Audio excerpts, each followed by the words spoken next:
better on the magic card. Okay. The magic card is more stable.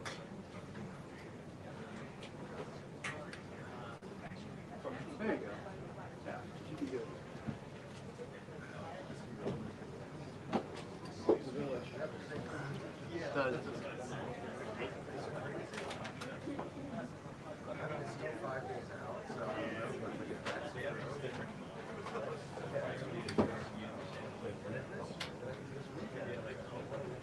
That's kind of neat.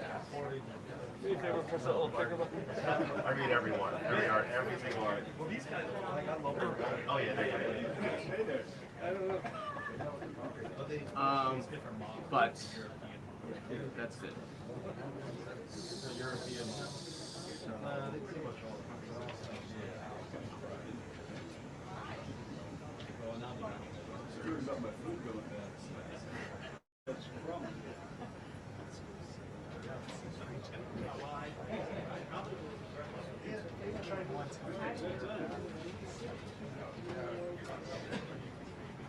Oh yeah.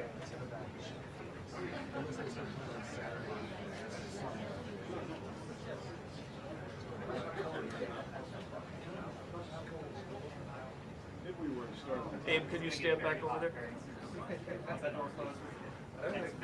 Thanks for your help. Nobody woke up in the morning and had to do this.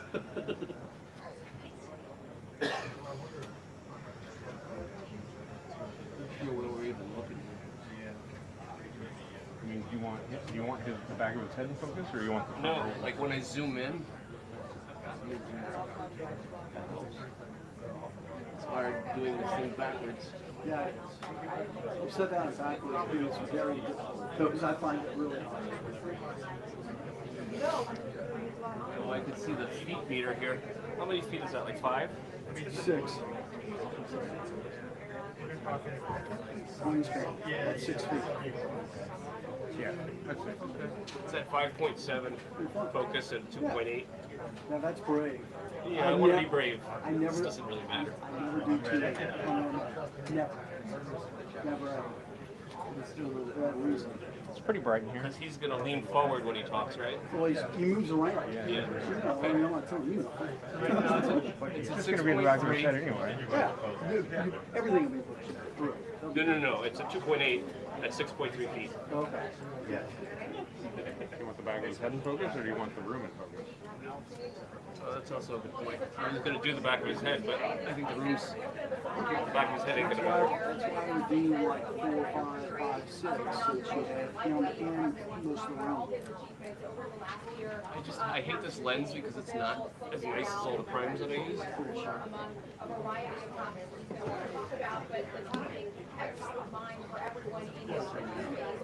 So, Dave, should I do 16 feet, 20 feet, 40 feet, or infinity? What do you need, 2.8? Yeah. But it's also wide, so more things are in focus. I don't know. What's 12 feet, 16 feet?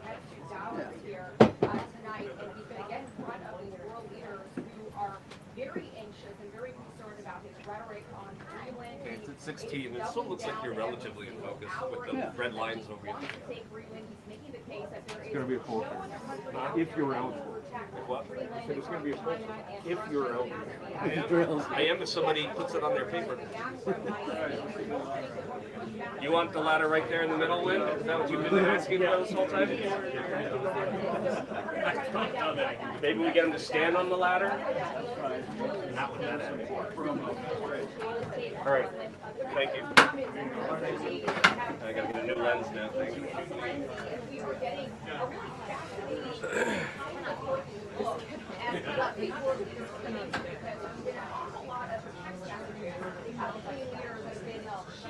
Not just by the president, but other leaders. One came in overnight from U.S. Secretary General Mark Rutte, wrote, I am committed to finding a way forward on Greenland. Can't wait to see you. Another one from French President Emmanuel Macron wrote, I do not understand what you are doing on Greenland. Macron, by the way, invited Trump to dinner in Paris after Davos. At the same time, he's also calling on European leaders to use what they call the trade bazooka on the U.S., which blocks the U.S. Basically, they just say it. some EU markets. Scott Besson, the Treasury Secretary earlier today is trying to put these European leaders at ease, warning them to sit back, take a deep breath, do not retaliate, wait for the president to show up there in Davos in person and have those one-on-one conversations. The president is also pushing back last night on this idea that she's doing all of this because of the Nobel Peace Prize snub. It comes down to the movie. The prime minister said that Trump is, quote, very preoccupied with the prize and not getting it. Trump last night said he does not care about the prize. He cares about saving lives. We're also expecting a lot of questions about his board of peace on Gaza, who's in, who's out. Some wondering if it's going to undermine the United Nations and the UN Charter. But again, affordability was supposed to be the main topic in his remarks in Davos. Tomorrow, they can hope easier. We'll see if that has changed. We'll see if we get any more details on this policy announcement in just a few minutes.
Understood.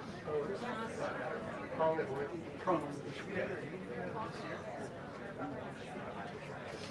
I don't think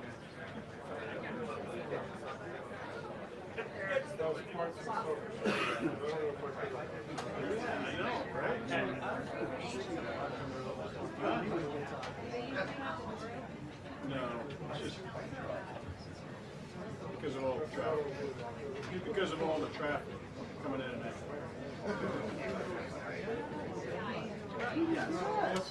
That's what I guess people just need more than one. yeah.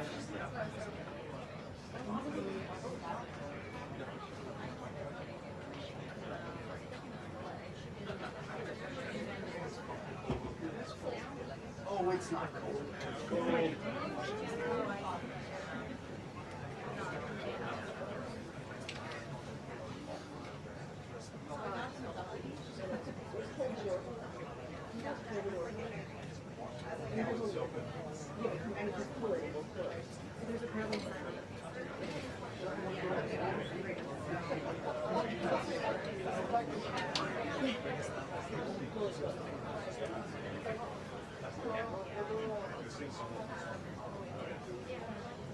there a ladder block?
I get that, but like if they, now it's pulled off, so this is really cool.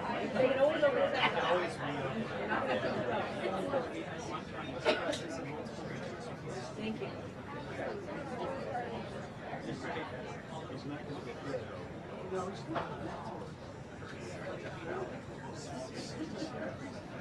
Thank you.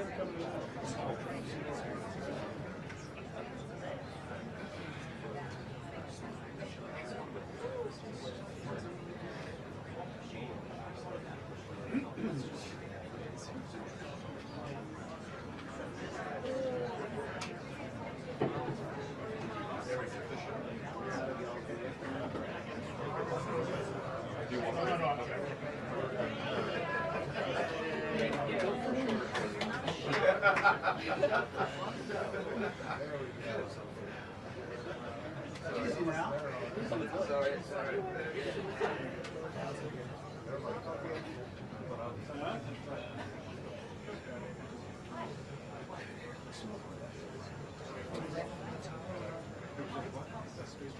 You gonna leave it like that? You gonna leave it like that?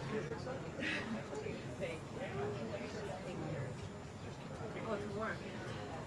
I think I have one. Thank you.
Yes, I can go. Yes.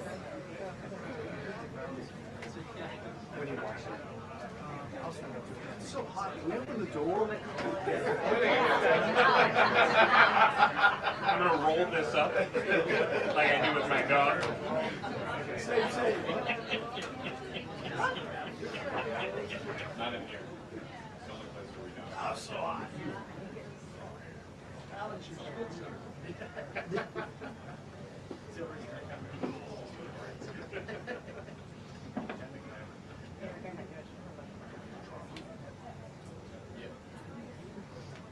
Yes, I hear you. Stand by.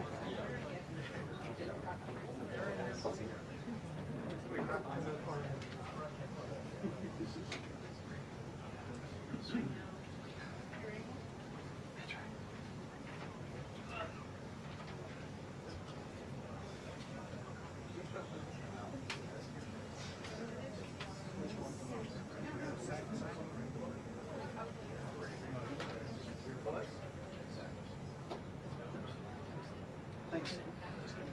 Thanks.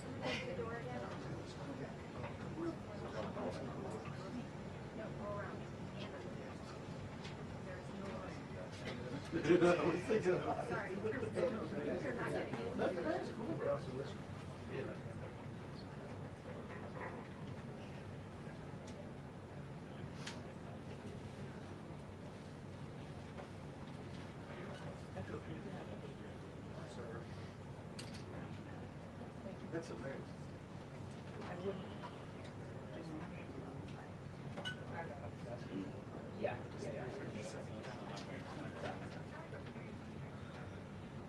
Which one am I getting down there?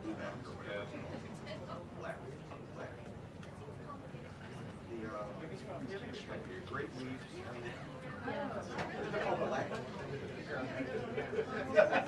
What is it? Yes. Galanji, that's right. There's something that's pastry with cheese. Borax. What's that?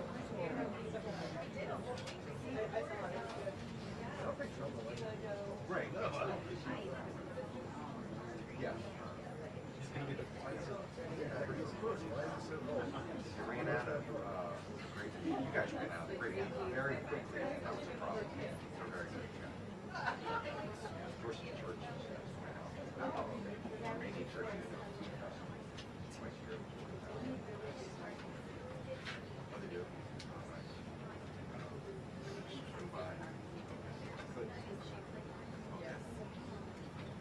They did.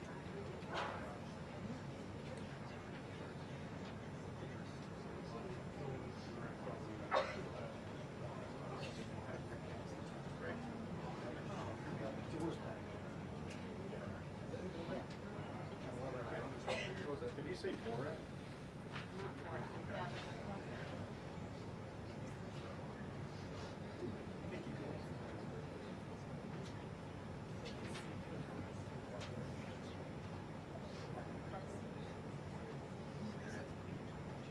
Oh yeah, I know what you're talking about. Yeah, he's very good.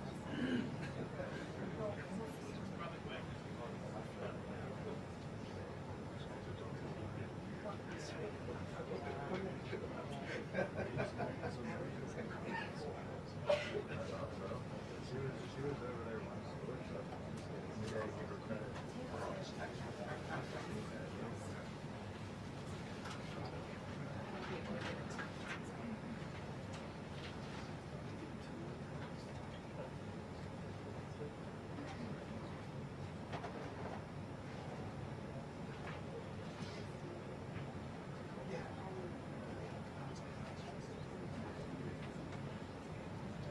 Here it is. Is that it?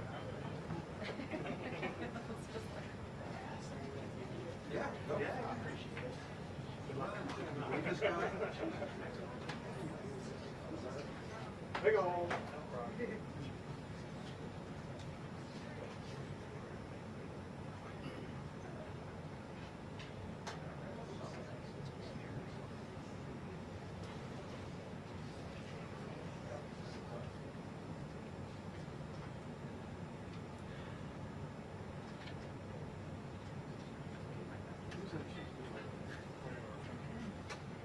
But it's not your normal picture. I would expect nothing less.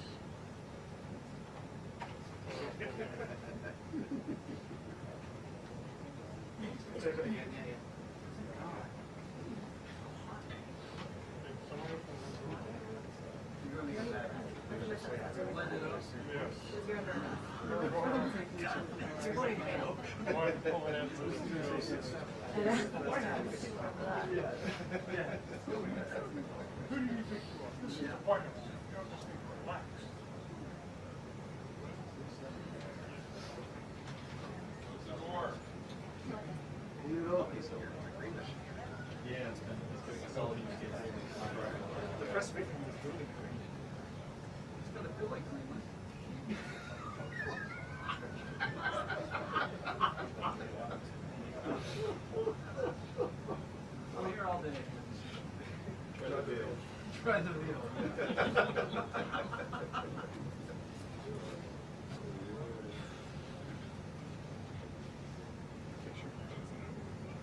therapy. Like the top of their head. It's like, I know, I don't understand.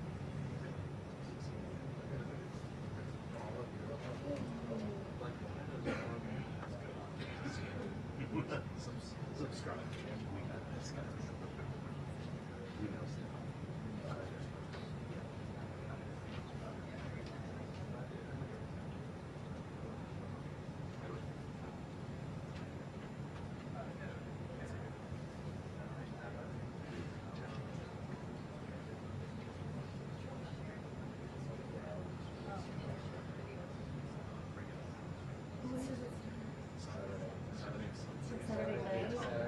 The European models.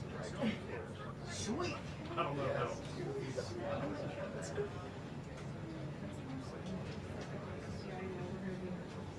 Yeah, I think the last one January. Yeah, South of us for It's like the last. Virginia. We didn't have any last year. Like unless it was like flurry. I know we didn't have like real snow. Maybe.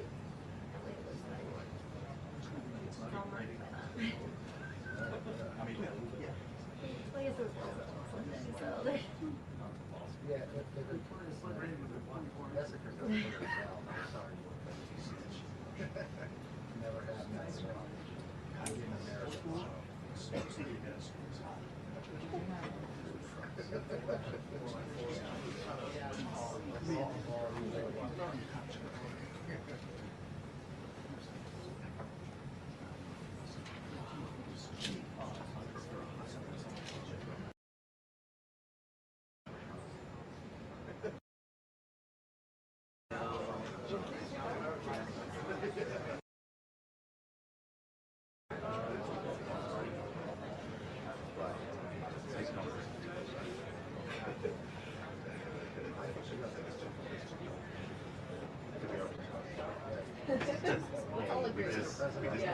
It's too cold.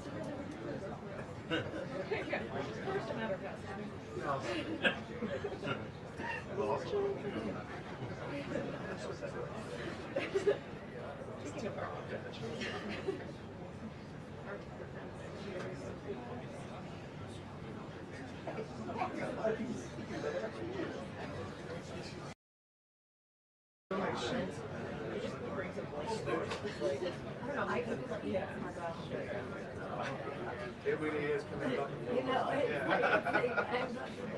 like up here, look at me, I got Yeah, well, so I was thinking the same thing. Mine's back in the back rack there. I had mine on it.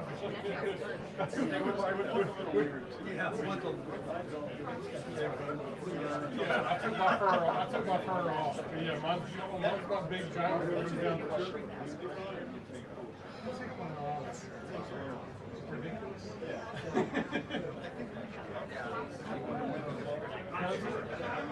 I don't know. I haven't worn one. Right. I mean, this is my trunk. It's Velcro's on it. But I haven't worn it with the I just took my, that's just personal preference. I'm wearing it today. No. Very.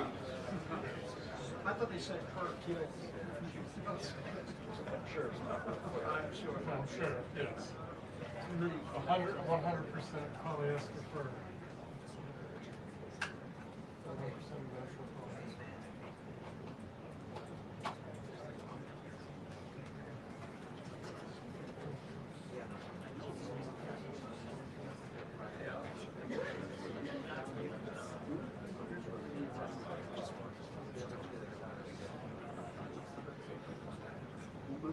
We were stacking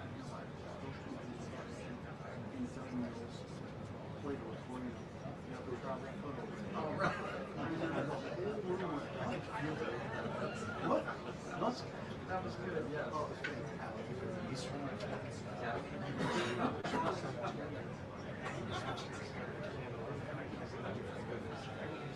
I know.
basically boring. These are just as boring.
Hey, how are you?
Off the record.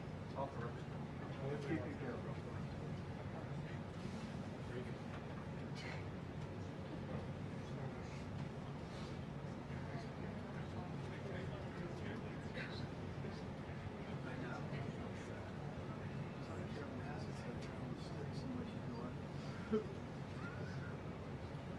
Oh, don't worry. Trusty cool cameras out there.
30 questions on that.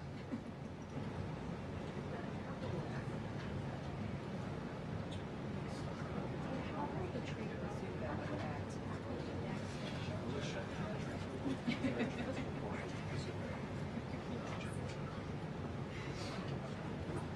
Yes, sir, I'm here.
Elevation.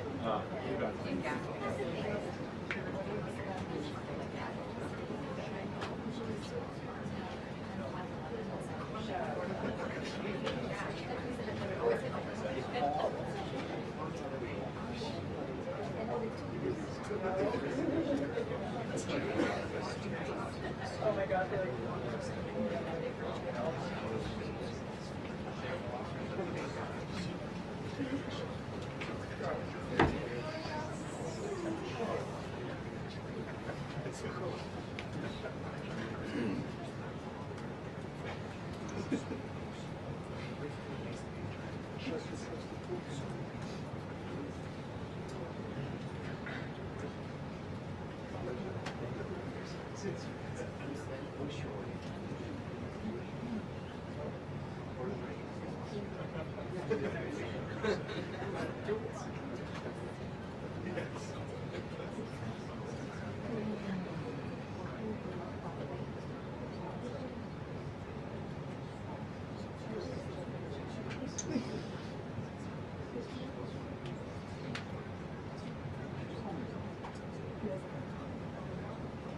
But somebody does really love that.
We're trying. We're doing everything. Take them over the Doing everything we can. Okay. Yeah, time to go. This is the perfect time to go.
2, 3, 4, 5.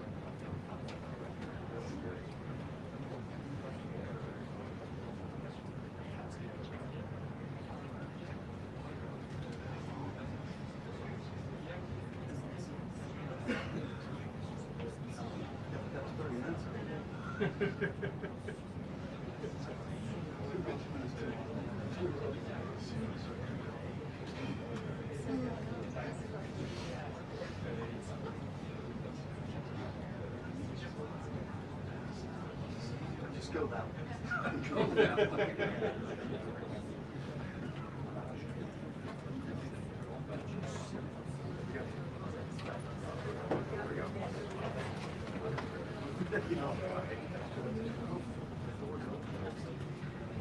So don't do that on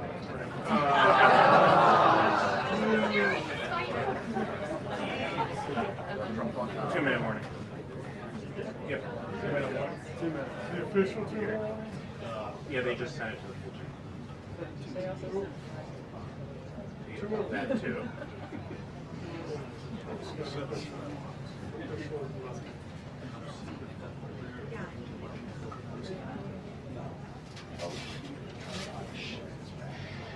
Who's supposed to?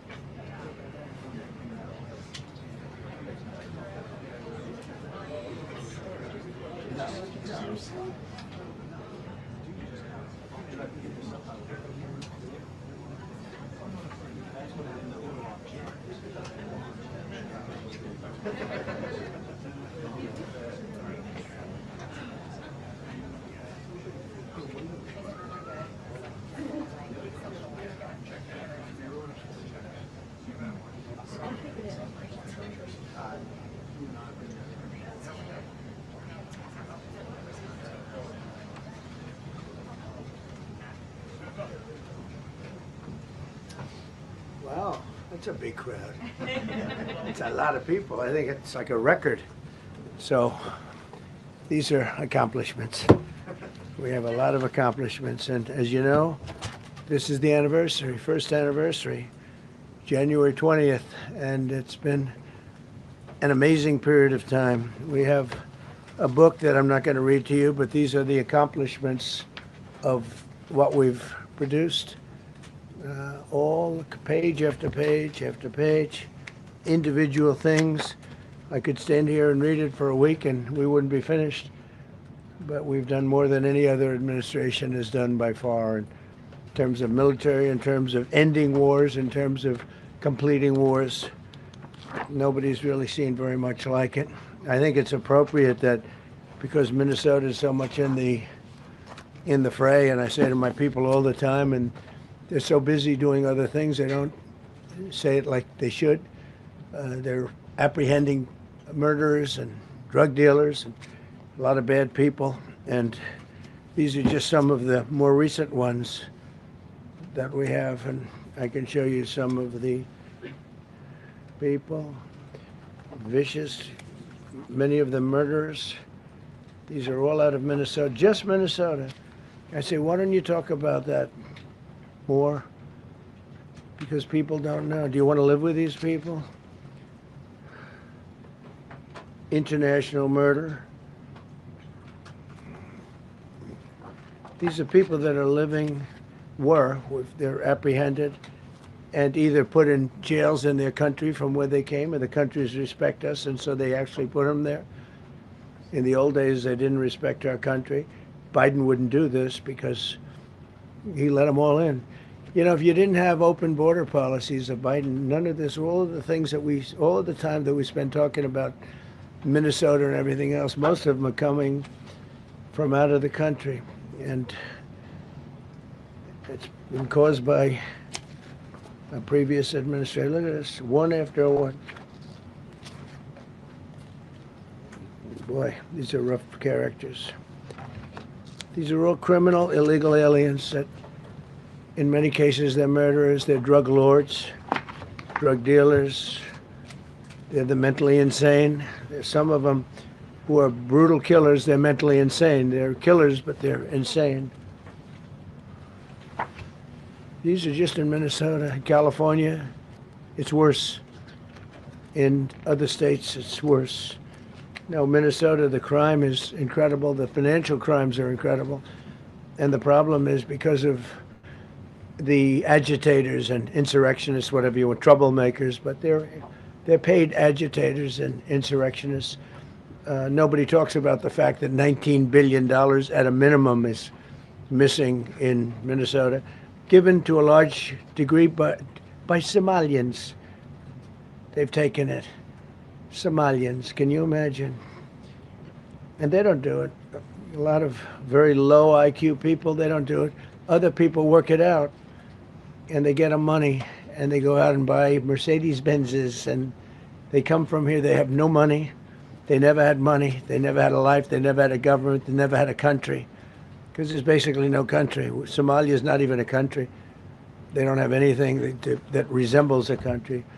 And if it is a country, it's considered just about the worst in the world. They come here and they become rich and they don't have a job. I was told that Ilhan Omar is worth $30 million. She never had a job. She's a crooked congressman. So here's another one. And I have, oh, by the way, we just took out, these are all what ICE is doing. And it's a dangerous job. These are rough people. Weapons. This one here is very bad.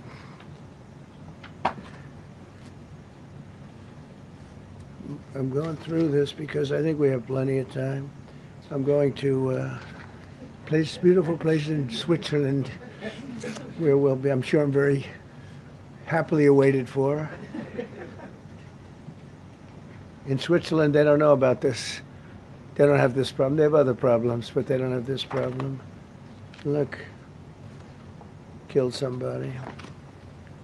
Look, and these are rough people. These are not, this was all allowed into our country through open borders. The dumbest policies, you know, men and women's sports is dumb.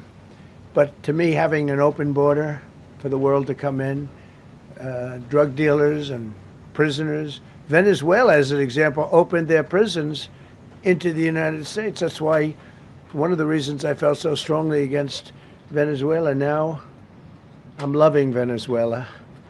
They've been working with us so well. It's been so nice. And an unbelievably nice woman also did a very incredible thing, as you know, a few days ago. We're talking to her, and maybe we can get her involved in some way. I'd love to be able to do that.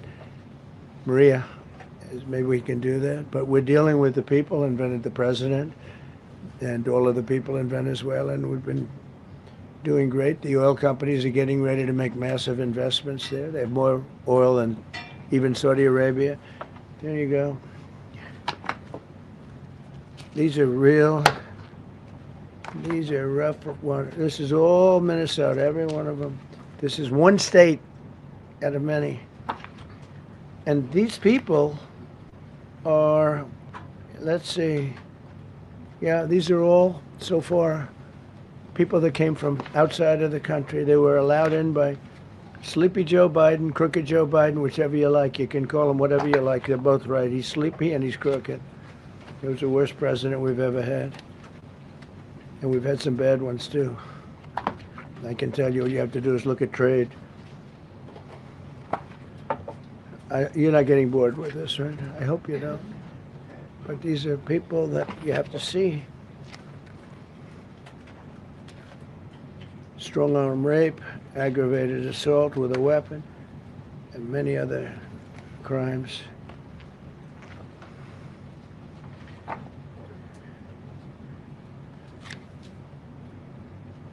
Gang member, known as one of the toughest people around.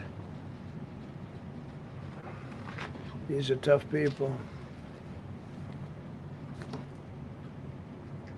So this is what the people are trying to protect, because all ICE wants to do is get them out of our country, bring them to prisons and jails and mental institutions from where they came. That's all they want to do. They're patriots, and they have to be abused by guys like Don Lemon, who's a loser, lightweight. I saw him the way he walked in that church. It was terrible. I have such respect for that pastor. He was so calm. He was so nice. He was just accosted. What they did in that church was horrible yesterday. Look at it here. 24 convictions. 24 times convicted. They're not charges, these are convictions. So he comes from outside the country. Do you think he's going to be good here? He's convicted 24 times, he's going to be good here, right? It doesn't work that way. It's a man murder. It's one of many. One of many. All they want to do is get him out. They want to take him out of our country. And we're met with paid agitators and insurrectionists, troublemakers. They're paid. You know, when the woman was shot, and I felt terribly about that. And I understand both sides of it. But when she was shot, there was another woman that was screaming shame, shame, shame, shame, right? You saw it. So loud. Like a professional opera singer. She was so loud and so professional. She wasn't a woman that was hurt, like, oh, my heart's injured. She was a professional. She's shame, shame. She's screaming shame, shame. I said, that's not a normal person. That's a professional. These are professional agitators and professional people that want to see our country do badly. But that's not happening because we have the hottest country anywhere in the world, despite this stuff. Look at this. All top of the line criminals. They're not going to be good. They're not going to be well behaved here. I could do thousands. We had over 3,000 in the last fairly short while. Just in Minnesota. What's the number, Carol? 10,000. 10,000 criminals arrested in Minnesota alone. 10,000 criminals. And these are serious criminals. Now, how can a place with 10,000 criminals, how can you have a state? And yet they're fighting us. I like that guy. Keeps nodding to me. Do you agree with me, I guess? I like him. I don't know who he is, but I like him. He keeps nodding. He says, you're right. He's obviously a little on the right side, maybe. Look. These are rough ones. So this, we just took this off a stack. We have many stacks like this. Like, I could go 30 times what I'm showing you now.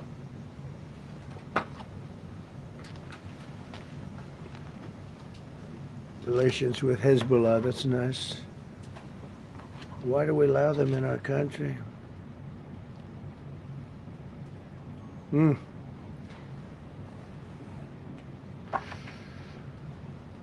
just looking at these charges. It's just pretty incredible. Many murderers, many, many murderers. People that murdered.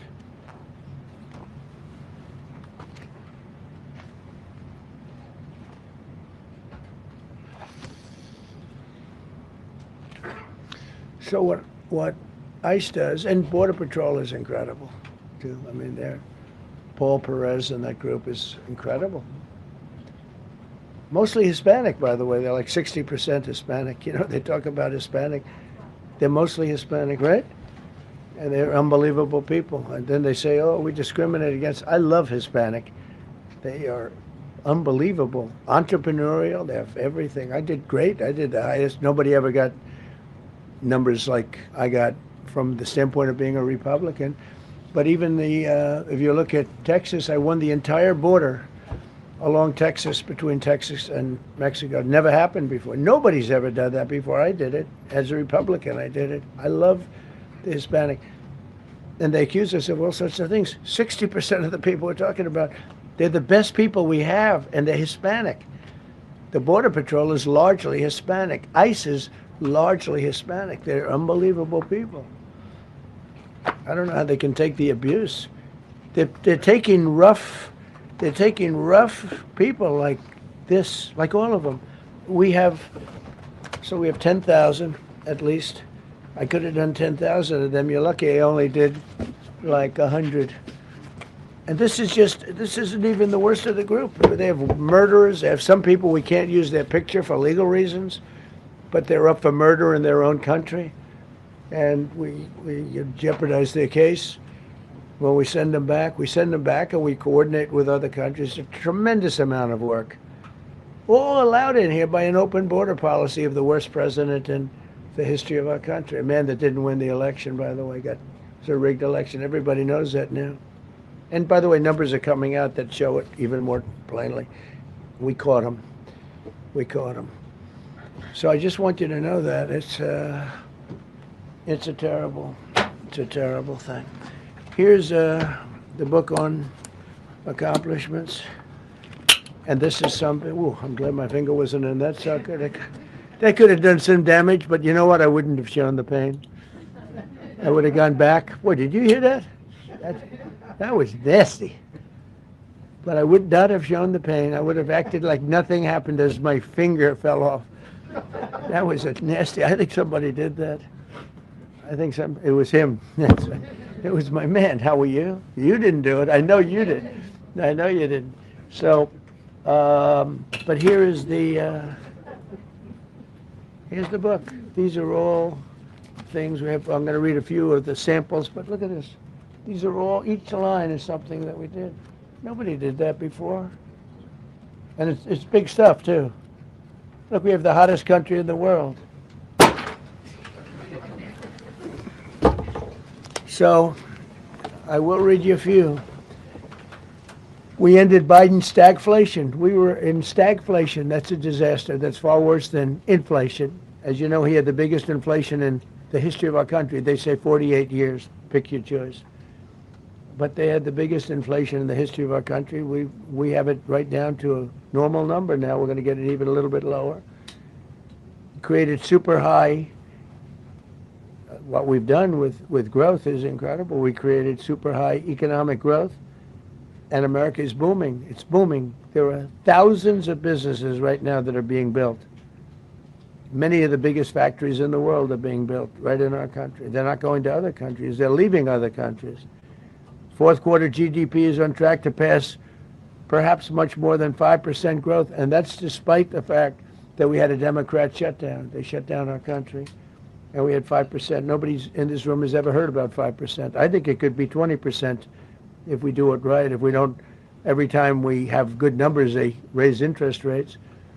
You shouldn't do it. In the old days, if you had good numbers, they'd lower interest rates, or they wouldn't do anything. Here, they try and kill it. They always try and kill success. Over the last 20, 25 years, that's the way. In the old days, if you had good numbers, the market would go through the roof. Today, if you have good numbers, the market goes down. But by the way, we've had the best stock market in history, the best 401ks in history, and we inherited a mess.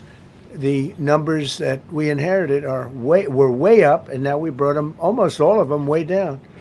We brought them way down. I mean, I'm not getting. Maybe I have the bad public relations people, but we're not getting it across. We inherited high numbers and we brought them way down. And look at gasoline. They have places in the country now, $1.99 a gallon. $1.99, $2.30, $2.50. I guess the average now they're saying is $2.31. I mean, he was at $4.50 and $5 for periods of time. And he went back to the Trump formula, but he didn't do it properly, and he really went back to parts of it because you would have had $8 gasoline if they didn't. But he didn't do it properly. He had people that didn't know what they were doing. Core inflation for the last 3 months is 1.6%. 1.6. Their core inflation was so high that nobody could even calculate it. Under Biden, real incomes declined $3,000. Think of that, $3,000. That's a year. In 12 months, Trump real incomes went up by $2,000 and $3,000 and even in some cases $5,000. It's a tremendous difference. Stock market has set 52 all-time record highs during the course of the 11 months, because this was done on 11 months. Now we are actually officially 12 months as of today. 52 all-time record highs. That means 401ks did great. I have people see me all the time, policemen that guard us really well, and got to know them a little bit. And they said, "Sir, you're making me look so good. My 401ks through the roof. My wife thinks I'm the greatest genius, that I'm a financial genius, like Warren Buffett." He told me that. He said, I think they have better returns than Warren Buffett right now. But he said, all my life, my wife has been criticizing me for not being smart financially. Now all of a sudden she loves me more.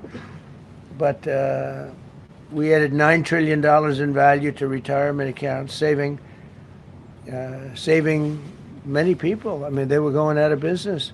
Think of it. We added $9 trillion of value to retirement accounts, savings accounts, and 401ks. That's during the course of 12 months. And I think it's probably 11 months because I don't think they have it for the 12. They have it for the 11. Added $9 trillion of value.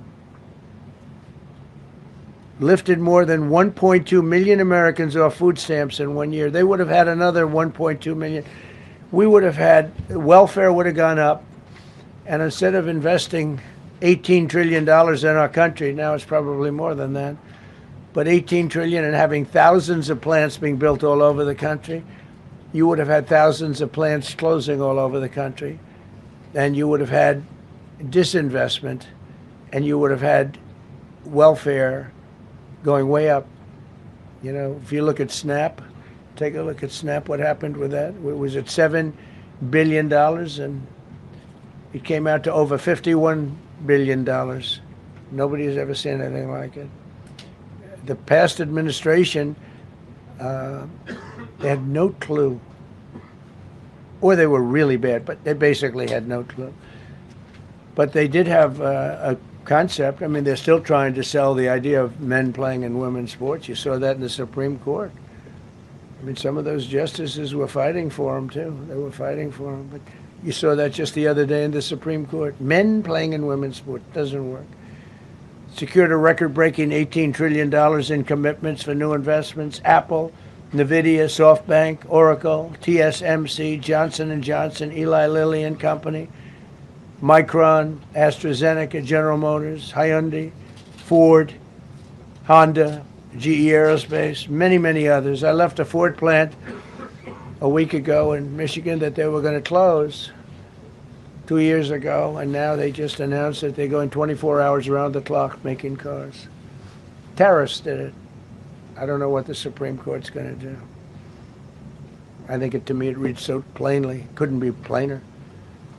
You're allowed to do a license. Tariff is probably less severe than what a license could be. But think of it. You're allowed to do a license, and then they have a clause at the end, something to the effect, or what is necessary, something to that effect. And what is necessary with tariffs. I don't know where there's a case even there, but we've taken in hundreds of billions of dollars, and if we lose that case, it's possible we're going to have to do the best we can in paying it back. I don't know how that's going to be done very easily without hurting a lot of people.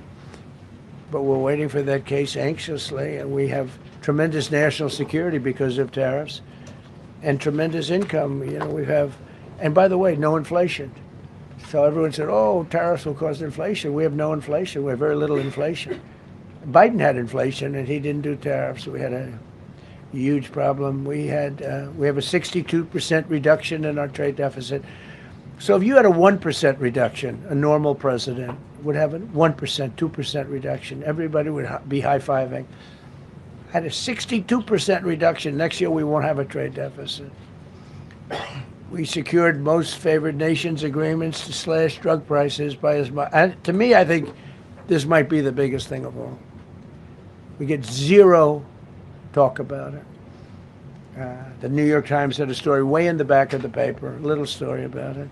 I think it's the biggest thing there is. When you talk about healthcare, drug prices will go down more than ever before for any country, because we were priced at such a level that we were subsidizing the entire world, big place the world. We were paying 10, 12, 13 times more than other countries. 13 times more, not 13%, 13 times more. A pill that was selling in London for $10 would sell in New York for $130. It's 13 times. More than that even. But we secured most favored nations agreements to slash drug prices by as much as 300, 400, 500, and even 600%, including with Pfizer, AstraZeneca, Eli Lilly, Novo Nordisk, Gilead Sciences, EMD, Serenio, and many others.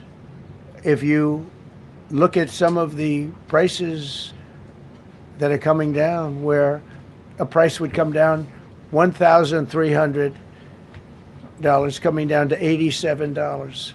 Think of it. So something that was costing $1,300 is now costing $87. And the fake news doesn't want to write about it. That's why I do this. I don't like to do this, to be honest with you.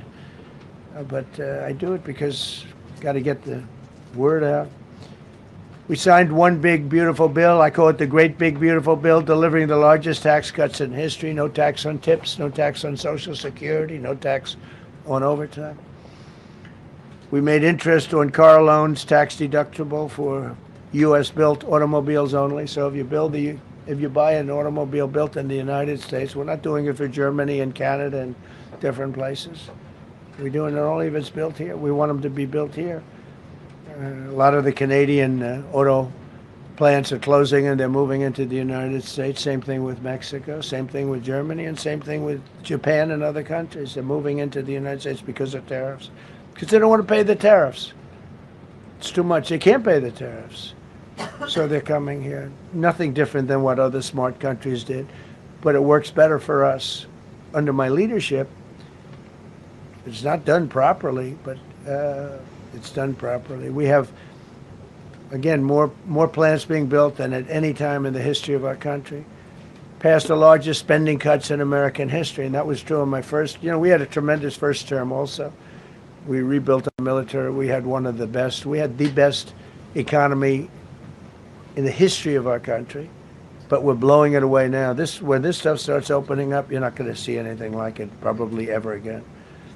We slashed the federal budget deficit by 27% in a single year. Think of that, 27. You could do it 2%, 1%, 0.5%, 27%.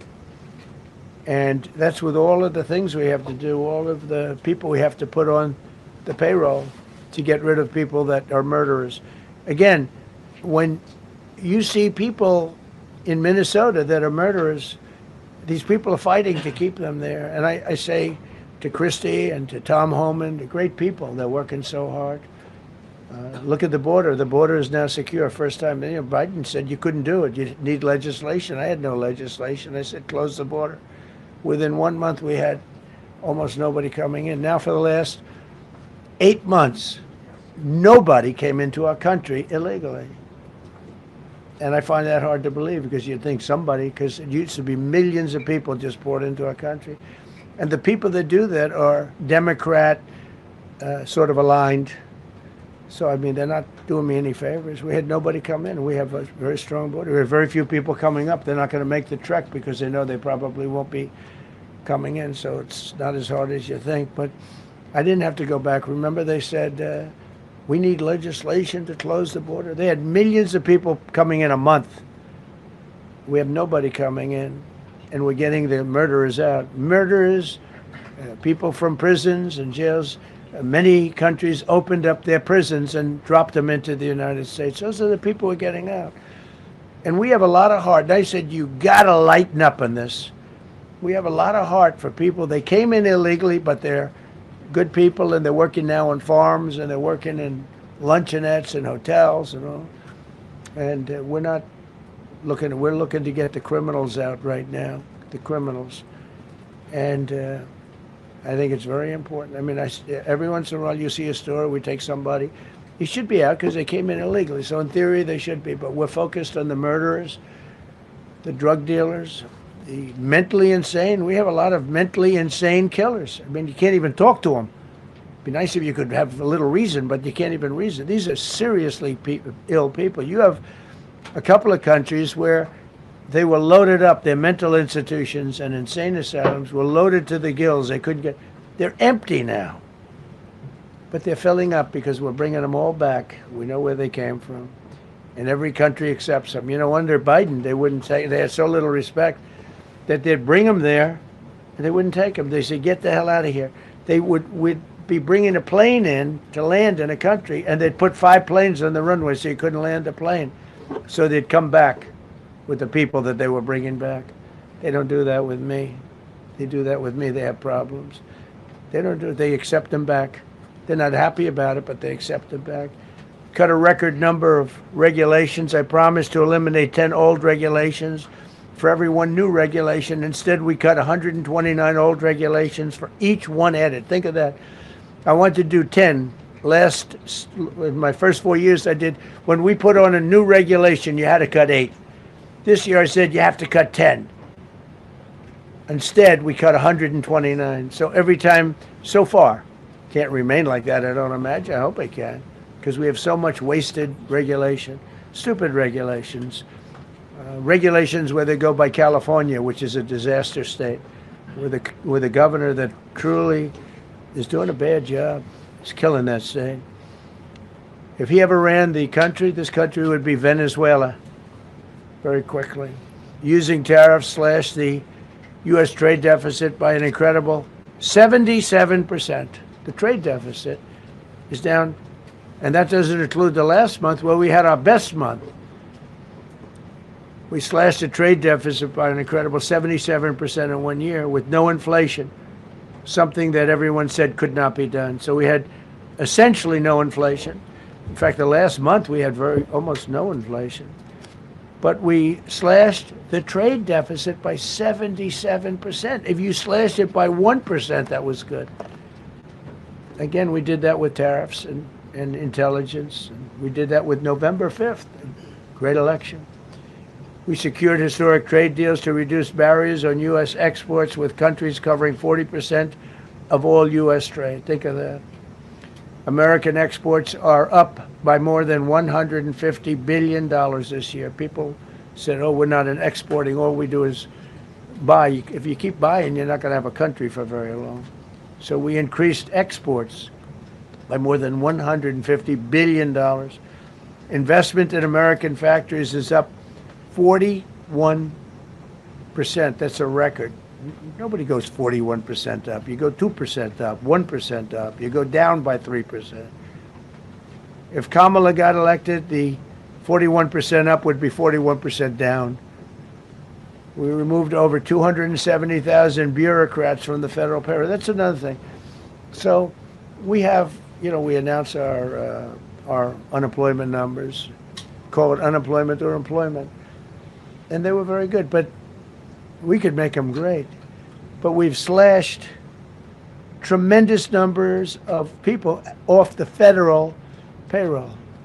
Because ultimately, if you're on the federal payroll, I mean, we have jobs where they had 10 people for every job. So we cut. Now, if you want to see some good numbers, I'll hire 1 million people. We cut millions of people off the federal payroll.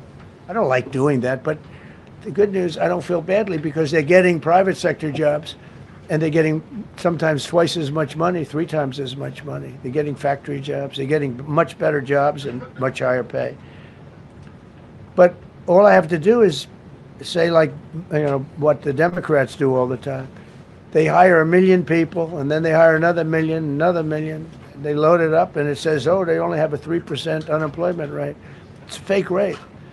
So with us, we're proud of the fact that we cut so many because, again, I don't want to cut people. But when you cut them and they go out and get a better job, I like to cut them.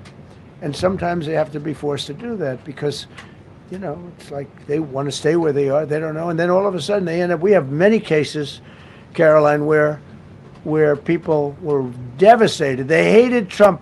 I got caught from my very boring federal job where they had, again, sometimes 10 people to do one job. And they were very upset. And now they ended up with a job where they get paid 3 times more money. They're ending up buying houses. It's like crazy. So they went from not liking me to liking me a lot because it's hard to get. We need people. We need people. It's one of the reasons. I mean, when you have good people in the farm or good people in hotels and everything else, we want to work with them as much as we can. Under Biden, 1 out of 4 jobs added was a government job. Think of that.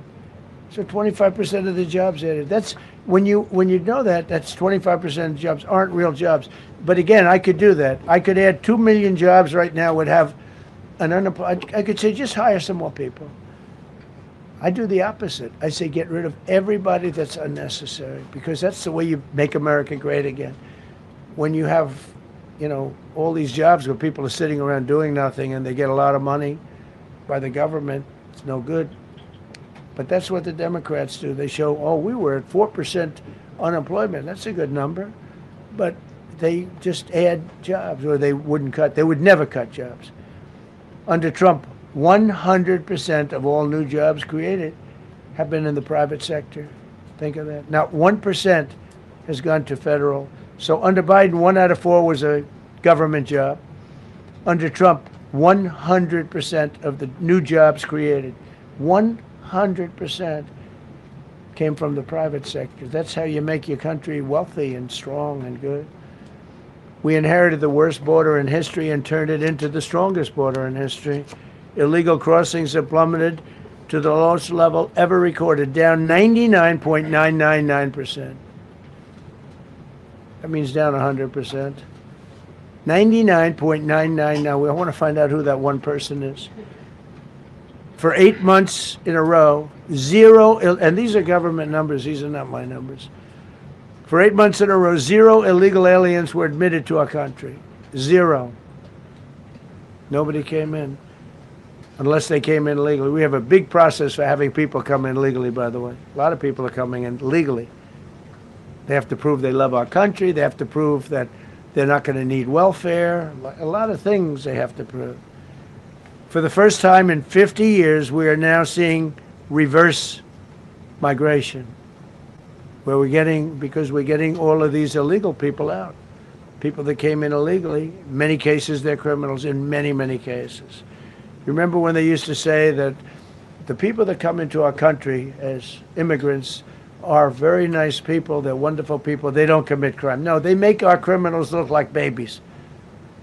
They make our Hell's Angels look like the sweetest people on earth. The Hell's Angels are now considered a nice, high-quality person. I like the Hell's Angels. They voted for me. They protected me, actually, believe it or not. But they make our criminals look like babies. These are some of the most vicious people anywhere in the world. They came from the Congo. The prisons, I know the Congo because I ended the war with the Congo and Rwanda. Tough group, very tough group. They came from prisons in the Congo. Some of the toughest, meanest people you'll ever meet. Thank you very much. They allowed them to come into America.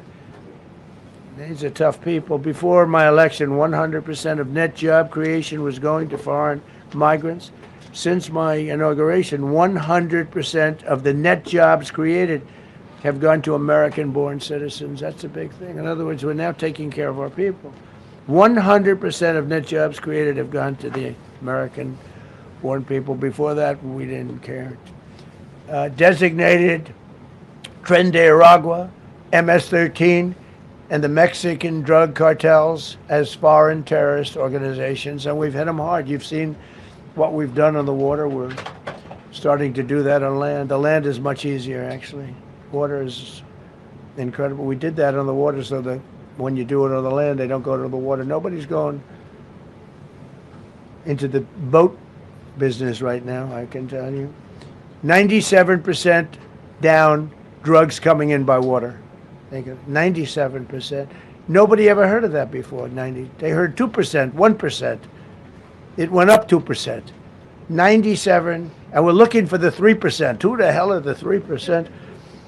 They're crazy.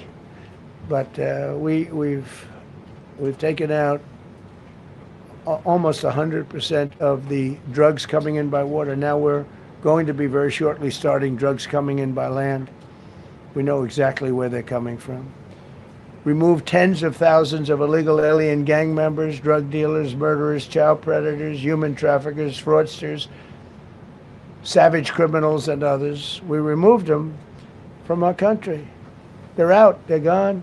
In some cases, they're so dangerous that we put them in jail because we don't want to give them to their country. Their country doesn't do anything, and they end up coming back. We have some that they're so bad that we don't want to really release them. We want to put them in a jail where we know they're properly ensconced. Think of that. Remove tens of thousands of illegal alien gang members, drug dealers, murderers, child predators, human traffickers, fraudsters, and savage criminals. Why wouldn't you want them removed? The reason is because these are insurrectionists that are doing this work. And, you know, they're going to make mistakes sometimes. ICE is going to be too rough with somebody, or, you know, they're dealing with rough people. They're going to make a mistake. Sometimes it can happen. We feel terribly. I felt horribly when I was told that the young woman who was had the tragedy. It's a tragedy. It's a horrible thing. Everybody would say, ICE would say the same thing. But when I learned her parents and her father in particular I hope he still is, but I don't know, was a tremendous Trump fan. He was all for Trump, loved Trump. And you know, it's terrible. I was told that by a lot of people. They said, "Oh, he loves you. He was a." I hope he still feels that way. I don't know. It's hard situation. But her father was a tremendous, and parents were tremendous Trump fans. It's so sad. It just happens. It's terrible. Halted all refugee admissions to the United States, including from Somalia, which is a terrible, terrible place, another dangerous place. And we also stopped the pirates because they get the same treatment as the drug boats. So in Somalia, the Somalians, you know what they're good at? That's about the only thing they're good at is they're good at pirating ships at sea, big ships. So you have a huge oil tanker with millions of gallons, millions of barrels of oil. And if it gets hit by a big weapon, the whole thing blows up. And they don't want to fight, because if they do, they're told by their insurance companies, do not hand over the ship. And they're not allowed to have any guns on the ship. They're literally, you have these massive ships being taken over by a Somalian small boat with a big weapon. Because if they hit the side of the ship can blow up I mean, you talk about a blow up. Bad, we've seen some bad things happen. And the insurance companies, some of these ships cost more than $1 billion to build. And the insurance companies say, look, we'd rather give them money than take a chance on $1 billion insurance policy. But they don't have to worry about it, because we hit them the same way we hit the people with the drugs in their boat. They don't know what the hell happened.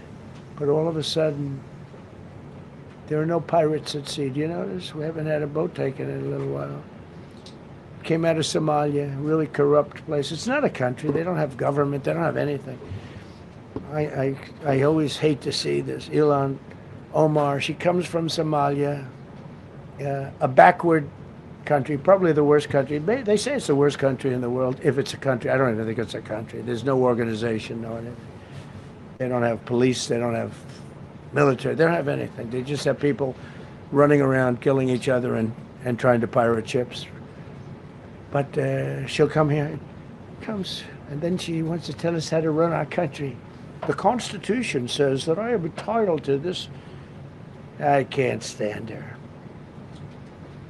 Terminated all taxpayer-funded benefits for illegal aliens and kicked 275,000 illegals off of Social Security. They were illegally getting Social Security. 275,000 people. I'm telling you, it's not that this is pleasurable, but if I were an elected president, this country was going to be destroyed quickly, very quickly. I think within a year, if you had Kamala or a Joe type. I mean, Joe was a disaster, but if you had Kamala, he was the replacement. I was up by like 25 points on Joe, and they said, hey, let's get somebody else. This never happened. Well, I had so many firsts. You're leading somebody by a lot, and they say, oh, let's take him out, let's put somebody. That's like I said to Dana White the other night.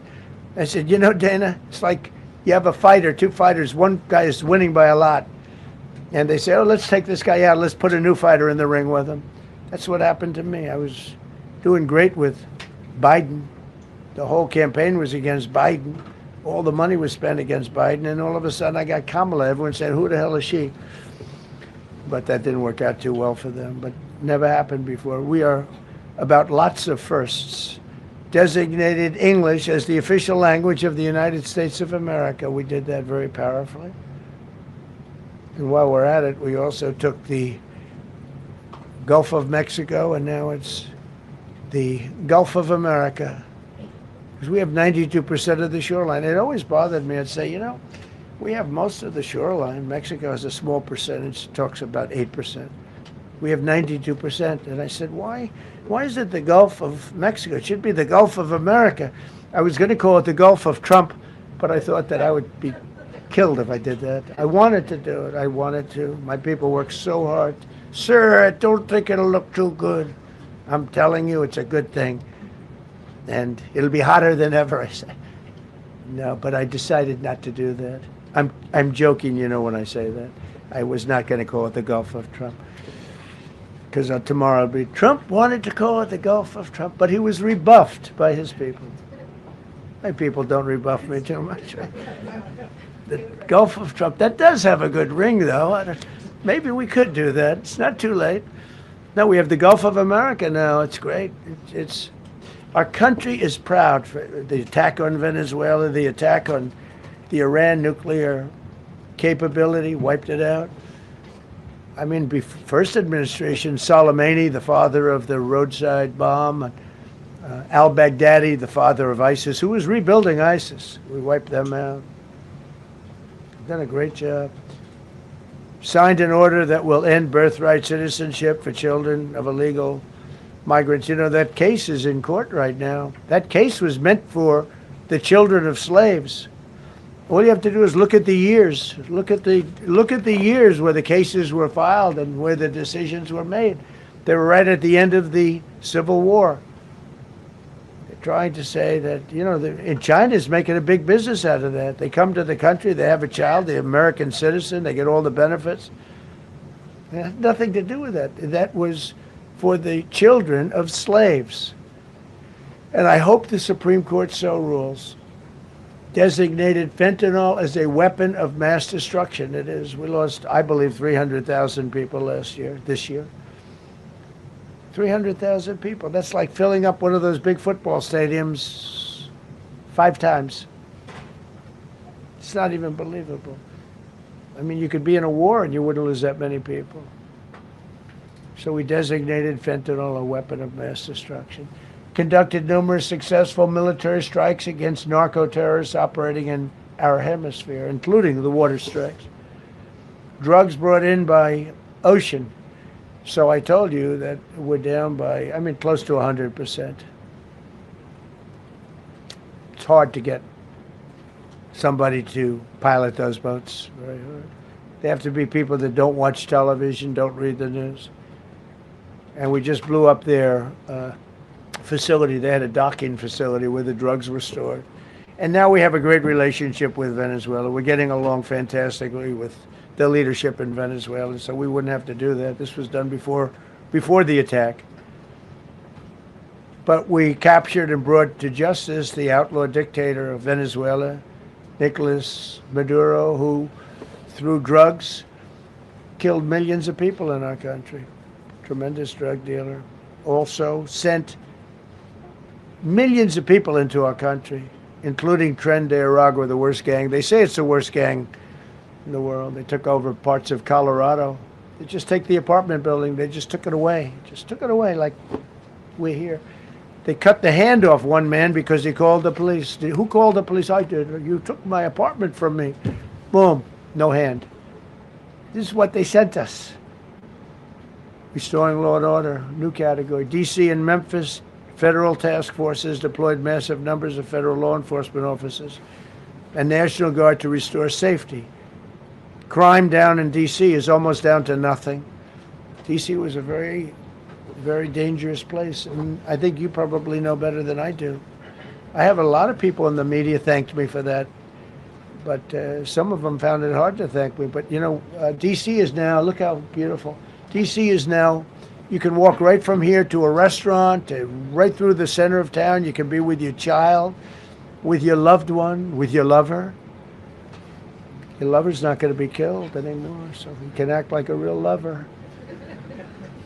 But you can walk right through the middle of the town, and D.C. is beautiful again, too. You notice we took all the fences down, almost all, the rest are coming down. got the graffiti all off. National Guard's been amazing. You know, we didn't tell them to do that. That's not their job description. But they were picking up garbage and everything. They were great.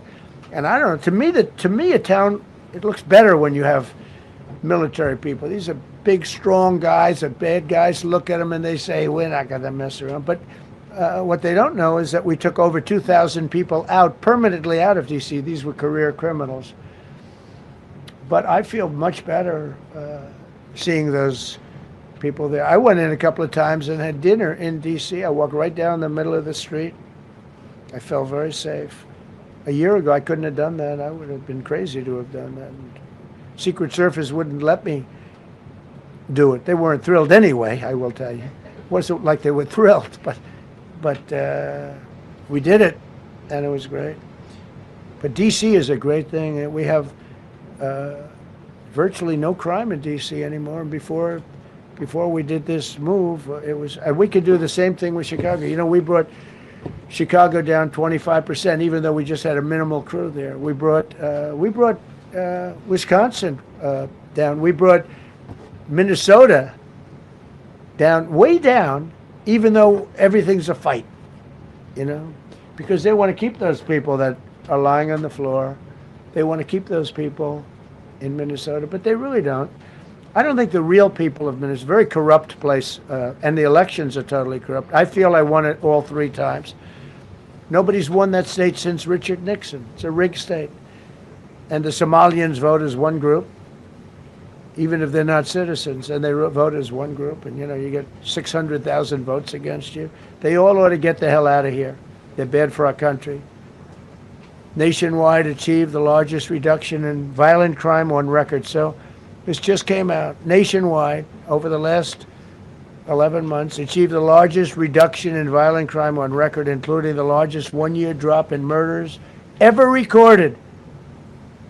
Almost 2,000 lives were saved. That's despite the fact that we took in criminals under the leadership of the Democrats and Joe Biden.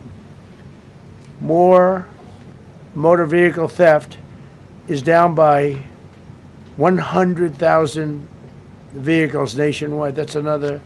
Nationwide, the motor vehicle theft was out of control, and now it's very much in control. It was down by more than 100,000 vehicles to a record low. Began the process of eliminating cashless bail policies across the nation. You got to get rid of your sanctuary cities, and I hope our people know that we're not going to pay sanctuary cities. We're not going to pay them anymore. They are sanctuary for criminals. They hold criminals. We're not going to pay. They can sue us, and maybe they'll win, but we're not giving money to sanctuary cities anymore as of the beginning of the month. We began the process of eliminating the cashless bail. Well, cashless bail is where it all started. It's a disaster. And then other places. I don't know if it started in New York. I remember it starting in New York. So somebody comes in, murders somebody, and they let them out. No bail, no nothing.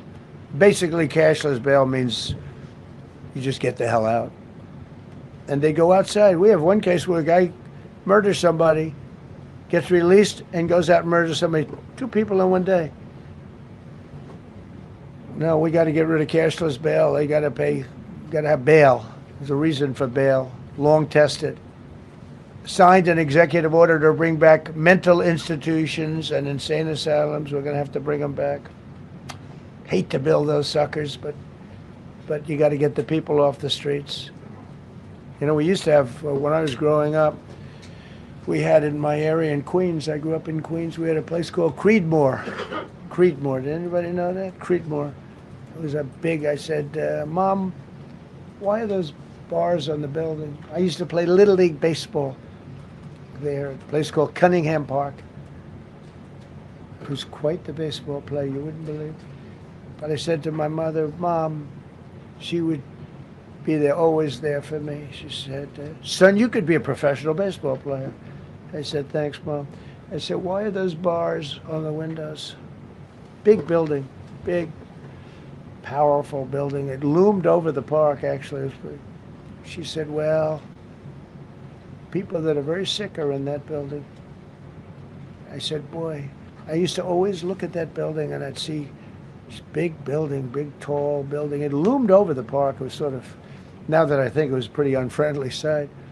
But I'll never forget, I don't know if it's still there, because they got rid of most of them, the Democrats in New York, they took them down, and the people live on the streets now. That's why you have a lot of the people in California and other places, they live on the streets. They took the mental institutions down. They're expensive.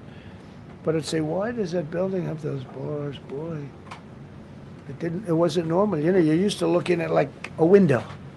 But this one, you look at it, all this steel, vicious steel, tiny windows, bars all over the place. Nobody was getting out. It's called a mental institution. That was an insane asylum. Designated Antifa as a domestic terrorist organization, and many others. It is. America is respected again on the world stage. That's another topic. Obliterated Iran's nuclear enrichment capability, and Operation Midnight Hammer was one of the most successful anyone's ever seen. CNN fake news. I don't know where they are. CNN. Anybody from CNN here?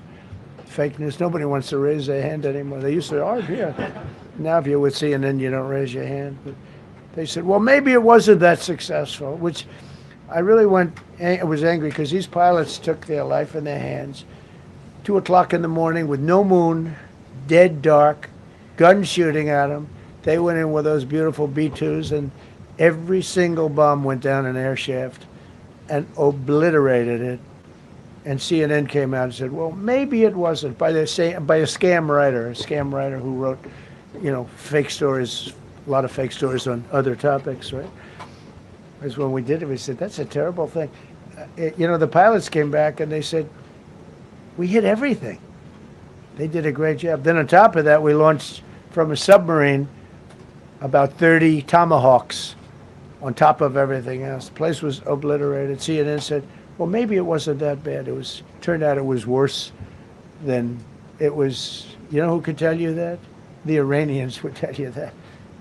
Because if they do anything, they're going to have to start a brand new place. But they did an amazing job. That was like what we did with Venezuela. I mean, nobody's ever seen a military operation like that.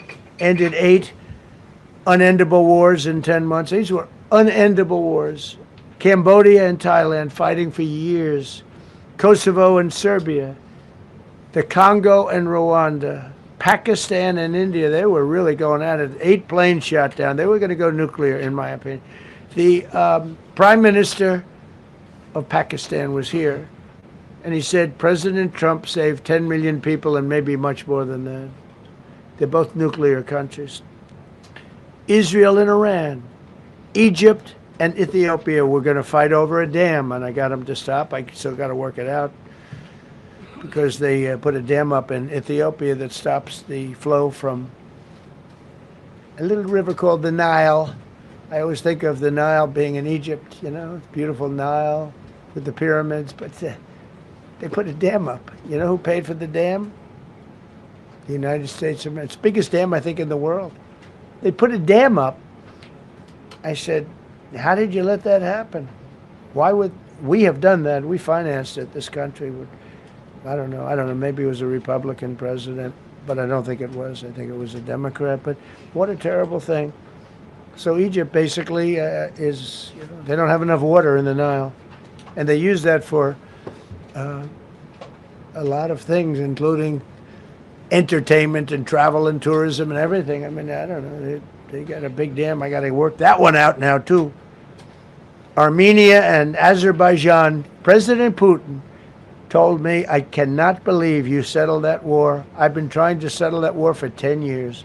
Armenia and Azerbaijan. They were fighting it for many, many years. And I ended up getting the heads of both countries in my office. Beautiful Oval Office, much more beautiful now than it ever was. And one sat on one side, the other. He said, I've been the head of Azerbaijan for 22 years, and for 22 years I've been killing his people. And the other gentleman, and both very good guys, said, I've been here for 7 years, and for 7 years I've been killing his people. And they started over there, and within an hour they were next to each other, and by the time we ended, they were hugging each other, and it's been a great peace, Should have gotten the Nobel Prize for each war, but I don't say that. I say millions and millions of people.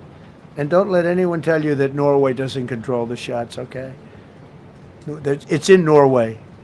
Norway controls the shots. They'll say, we have nothing to do with it. It's a joke. They've lost such prestige. That's why I have such respect for Maria doing what she did. She said, I don't deserve the Nobel Prize. He does. When she got it, they said, wow, that's amazing. I thought President Trump would get it. President Trump deserves it. He ended up 8 wars. How nice, right? She's a good woman. Got all 20 living hostages returned to their families, and the remains, they all came out. We got the 20 living hostages. We got the 28 hostages. They have 1 left that we think we know where it is. Amazing. Looked like we weren't going to get anywhere near that. Now they've gotten almost. And more importantly, we got many more, hundreds. We got them all. If we didn't do it, you wouldn't have had. Most of those people would have been dead. I don't know if that's covered properly, but the 20 is great. They were the last ones. I always said the last 20 are going to be hard, but we got them. We got the last 20, and we got close to 28 of the bodies of the dead. And to those parents, that was just as important as getting their son back alive. They were almost even more intent on they knew their son was dead. They wanted to get the body. I got him back. We just created the Board of Peace, which I think is going to be amazing. I wish the United Nations could do more. I wish we didn't need a Board of Peace, but the United Nations, and with all the wars I settled, the United Nations never helped me on one war. I mean, I guess I'm not blaming them. I didn't call them to help, but I got, the presidents and prime ministers together. We knocked heads. We got along, and they liked me. I liked them. Every single one of them nominated me for a Nobel Prize. Every one of the wars, among many other people, nominated me for a Nobel Prize. But Putin told me, I cannot believe you got this war settled. I've worked on it for 10 years because it's his territory. Rescued 83 American hostages and citizens detained from abroad without paying a lot of money. Paid no money. Apprehended terrorists responsible for the Abbey Gate bombing that claimed the lives of 13 U.S. service members in Afghanistan, the lowest point in the history of our country. That was a Biden disaster. I was getting out, but I was getting out with dignity and strength. We were the boss. Oh, we were the boss. They wouldn't do a thing against us. And this very stupid person got in, and what a shame. They should have left from Bagram, which is the big military base, which has hundreds of acres around it. Should have left from Bagram. Terminated visas of Hamas sympathizers and deported pro-jihad foreign nationals.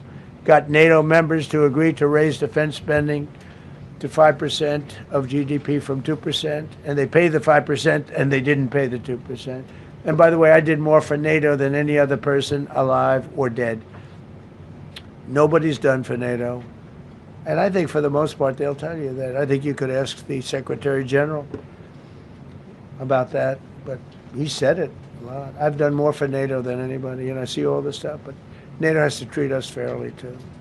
The big fear I have with NATO is we spend tremendous amounts of money with NATO, and I know we'll come to their rescue, but I just really do question whether or not they'll come to ours. I'm just asking. Just saying, right? You remember during the debate? Just saying.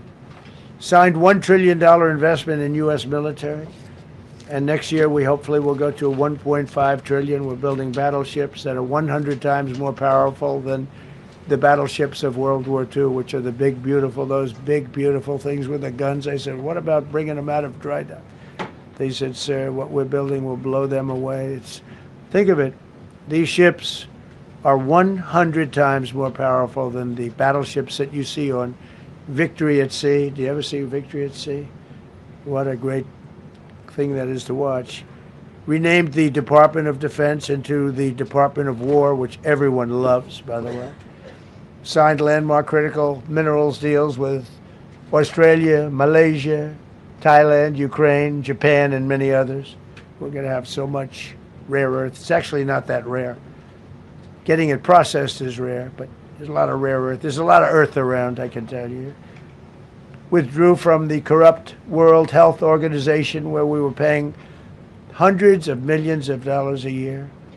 So we were paying $500 million a year, and China was paying $37 million a year. I said, why aren't we paying the same as China? They said, well, nobody asked. I said, China's got 1.4 billion people. We have 350 million, probably, with all the illegals, you know. China probably knows more accurately.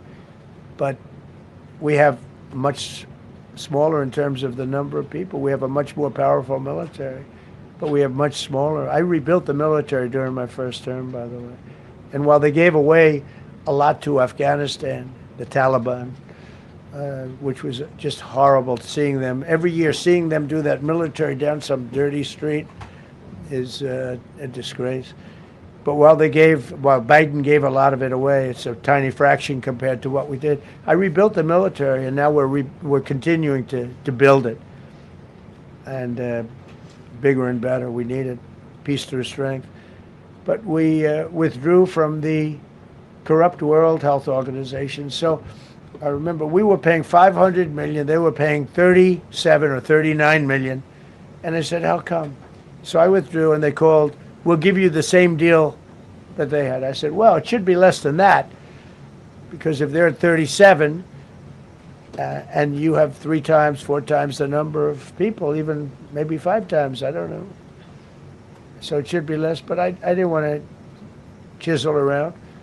And I thought about it. So I could have taken 500 million to 37, and everybody knew it. I chose not to do it because it was actually very popular when I got out, because they were terrible. And so I chose not to take that deal. First thing Biden did is go back into it. You know what he paid? More than 500 million. So I actually called them. I said, you know, you can buy it for less. You can make a deal at 37. There's no reason to pay 500. They didn't care. They paid more than 500. Did you know that? They paid more than 500 million. I made a deal at 37. I could have had 37. They were public about it.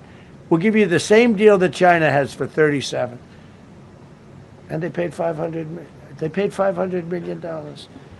That's the way you ruin a country. And it's the same attitude that, you know, you have on everything else with these people. They were terrible. The anti-American UN Human Rights Council we ended. The UN Relief and Works Agency we ended. And the fake Paris Climate Accord, which was a ripoff of America, where we had to pay $1 trillion and they were paying nothing. China didn't kick in until 2035. We kicked in immediately. We were supposed to pay $1 trillion. Russia went to a standard of 1991, which was a dirtier standard. But we had to pay top dollar. So I terminated that. Another Rick. We ended the woke lunacy and restored common sense, abolished all discriminatory diversity, equity, and inclusion DEI policies throughout the federal government and the private sector. They're gone, everybody. They're gone. Terrible. Terminated the Green New Scam and ended the insane electric vehicle mandate. I love electric vehicles. That caused me a little problem with a man named Elon. But he understands, and he's a good guy. We get along. But I said, Elon, we can't have all electric cars. We just can't do it. I like the electric cars. I like his car. But in particular, I like his car. But we can't do that because some people don't want an electric car by 2030. And to build the power stations all over the country would have cost $4 trillion. $4 trillion. That's more than any country has. If you got China, the United States, and everyone, you couldn't do it. And it would have taken years. And yet they were supposed to be switching over electric vehicle mandate. Some people don't like electric cars. Some people want hybrids. Some people want regular gasoline-powered cars. We have more gasoline than anybody. And now with Venezuela, we have 62% of the market when you include Venezuela. So I ended the Green New Scam, and I ended the insane electric vehicle mandate. Now you can buy a gasoline-powered car, a hybrid, and you can buy a electric vehicle. I mean, if you think, if you want electric, you can buy it. Make a good deal on them right now because they made a lot of them. Permanently stopped Joe Biden's ridiculous CAFE standards. That's having to do with the environment. So ridiculous. Cancel the EPA's absurd, totally absurd tailpipe emission standard, which made you spend hundreds of thousands. It made for hundreds of thousands of cars. The cost numbers were incredible that the consumer has to pay. Imposed 25% tariff on all foreign automobiles and 100% tariff on Chinese cars, which don't come into the country because of tariffs. Only because of tariffs. We didn't have tariffs, you wouldn't have any car. We have now more car factories being built in the United States than ever before because of tariffs. If they take those tariffs away, China will eat our lunch. They'll take all of our car business.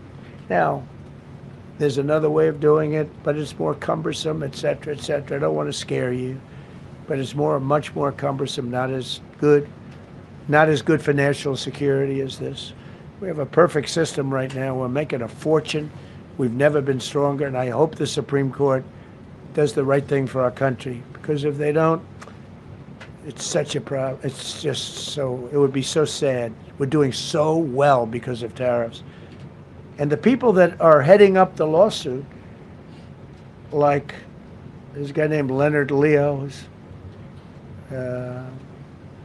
bad guy, and people that are very China-oriented and foreign car-oriented and foreign business-oriented, but in particular China, they're suing to get rid of tariffs because they don't want tariffs, like Coke.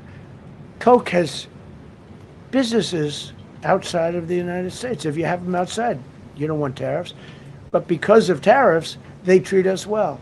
Without tariffs, they would treat us very badly. As you saw for many years, they respect us more now than they ever have respected us, by a lot.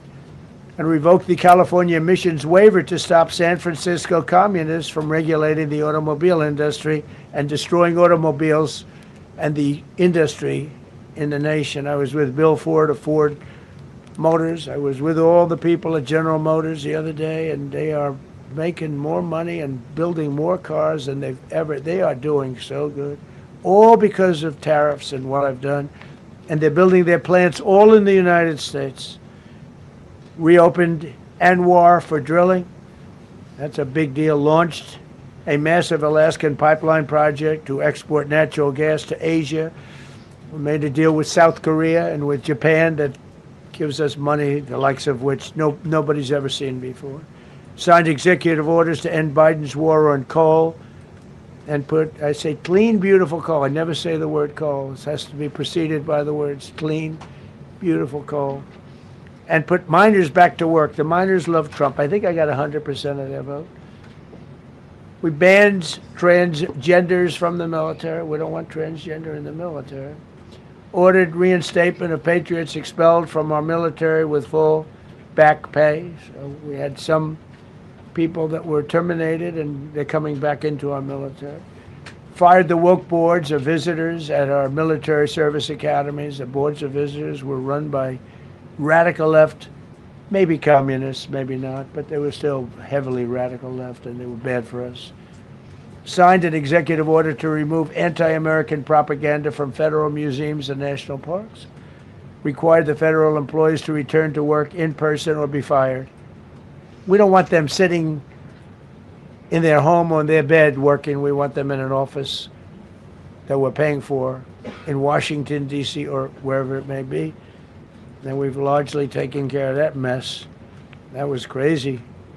I guarantee you they're out on the ball fields. I guarantee you they're out playing golf.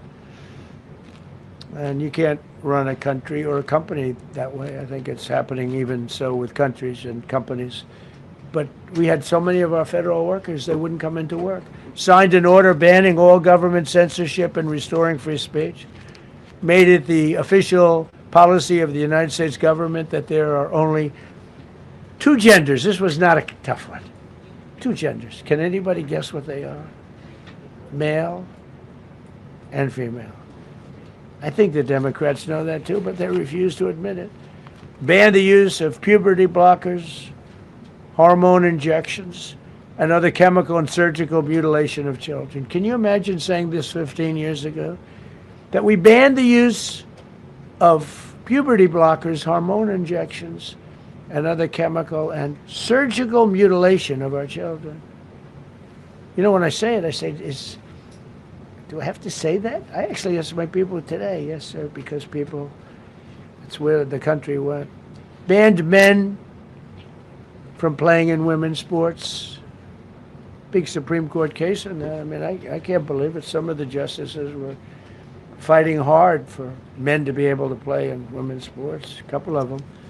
I can't imagine it, but I think anybody that rules that way should lose a lot of credibility. But we banned men from playing in women's sports. All you have to do is look at the records. Look at weightlifting records. Look at swimming records. Look at track and field. It's not fair. It's very demeaning to women. Banned transgender ideology and critical race theory from our schools. Secured unprecedented settlements with Brown University, Columbia University, and many other colleges, including the University of Pennsylvania, where I went, the great old Wharton School of Finance. To restore fairness and merit, we're working with Harvard right now. They've been very anti-Semitic. Terrible what they've done. And we'll see what happens. I hear we have a deal, but who the hell knows with them? They have a lawyer that wants to show how hot he is. Ended taxpayer-funded student loan forgiveness for radical left and anti-American activists. Can you believe it? Began the process of abolishing the Federal Department of Education and returning education back to the states. And Linda McMahon is doing a fantastic job. Ended Joe Biden's weaponization of our government and removed his hand-picked radical left Marxist prosecutors from the Department of Justice, like deranged Jack Smith. He's a sick son of a bitch. They gave me the worst of the worst.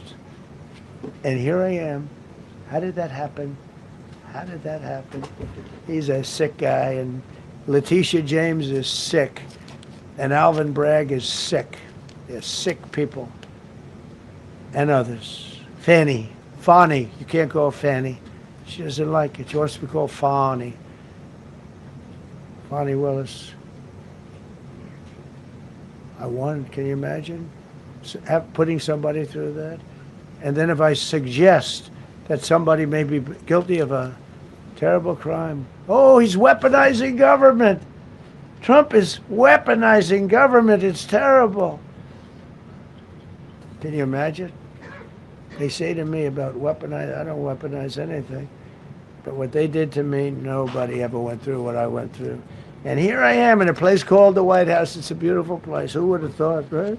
Signed legislation to cut all taxpayer funding to woke and biased NPR and PBS. And they're sort of gone now, I guess. I heard they closed up. They were terrible. They were so unfair. They were so terrible.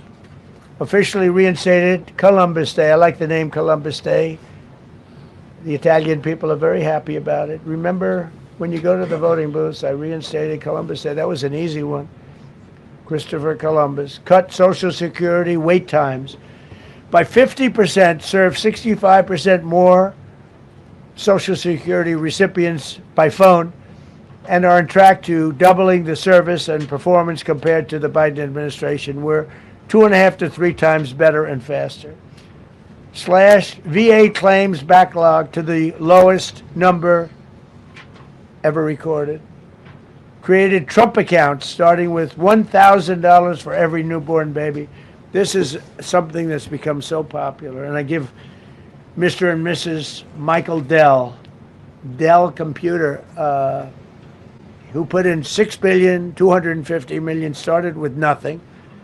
And he actually invested all that money to give to kids so that when they grow up, they have an account that might be worth a lot of money. It'll be riding with the markets.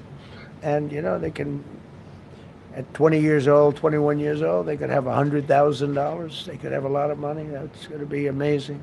But I give a lot of credit to Mr. and Mrs. Michael Dell. Signed an AI executive order to ensure the United States dominates the future of artificial intelligence. So we're leading China. We're leading the whole world. We're producing more electricity than we ever have because I'm allowing every one of those plants to build their own electric facility. We're giving them very, very fast approvals, unlike Los Angeles with the fire. So the federal government, I want to give a lot of credit to Lee Zeldin. The hardest approval for the 20,000 houses or more that burned down in Los Angeles because they didn't have the water. They didn't allow the water to come down from the Pacific Northwest. They routed the water into the Pacific Ocean.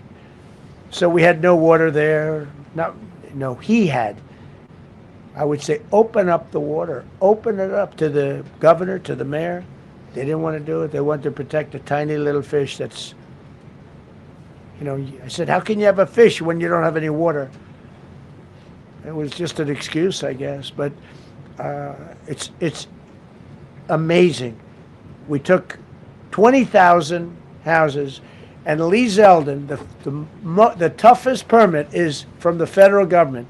Within 2 weeks, every single permit was given to the people to build their houses. Then you have the incompetent mayor of Los Angeles. He's neutral, who decided to go to Africa during the fire. So you have this incompetent mayor, and I had it out with her the night when I got, right after the fire, I went there. She said, we're working on it so that we can have everybody starting to build within 2 or 3 years. Remember that? I said, you mean 2 or 3 days? No, I mean 2 or 3 years. And the place went crazy. Well, they still haven't gotten their permits. But every federal permit, every single one has been given a year ago. And Lee Zeldin has done a great job. And he's done a great job in the approval of all these big plants and factories and all of the electricity that they're creating for themselves. I said to Zuckerberg, I said to all of them, I said to Jeff Bezos, I said to everybody. Mark Zuckerberg couldn't believe it. He said, where are we going to get all the electricity? Because you need double the electricity that the country currently makes just to fire up those big plants. I said, well, nobody can do that. So what we're going to do is let you make your own electricity. Nobody believed it. And I said, we're going to get you fast permits. So we get them within 2 weeks. And they're coming up with some of the most incredible electric plants you've ever seen. So each one of those massive buildings, AI or otherwise, is building their own electricity. They're building their own plant. And it's incredible. Many of them are under construction already. They're going to have, we're leading AI, and we're leading China by a lot. Established a MAHA presidential commission, banned many artificial food dyes, as you know, issued new vaccine recommendations, and created new real food pyramid. And Bobby and Dr. Oz have been incredible. Provided $12 billion in aid for American farmers. Just gave them $12 billion in aid because they got screwed by other nations. And the number of drug dealers have fallen every single month since I took office. Drug dealers are way down in the United States. And that's a small version of what's sitting right there. That's just a small version. We took a country that was dead, and it's the hottest country in the world right now, and that's after 1 year. So let's go. That's a lot of people. Go ahead, please. Yeah, go ahead. Thank you so much, Mr. President. I have 2 questions for you. One, do you want your Board of Peace to replace the UN?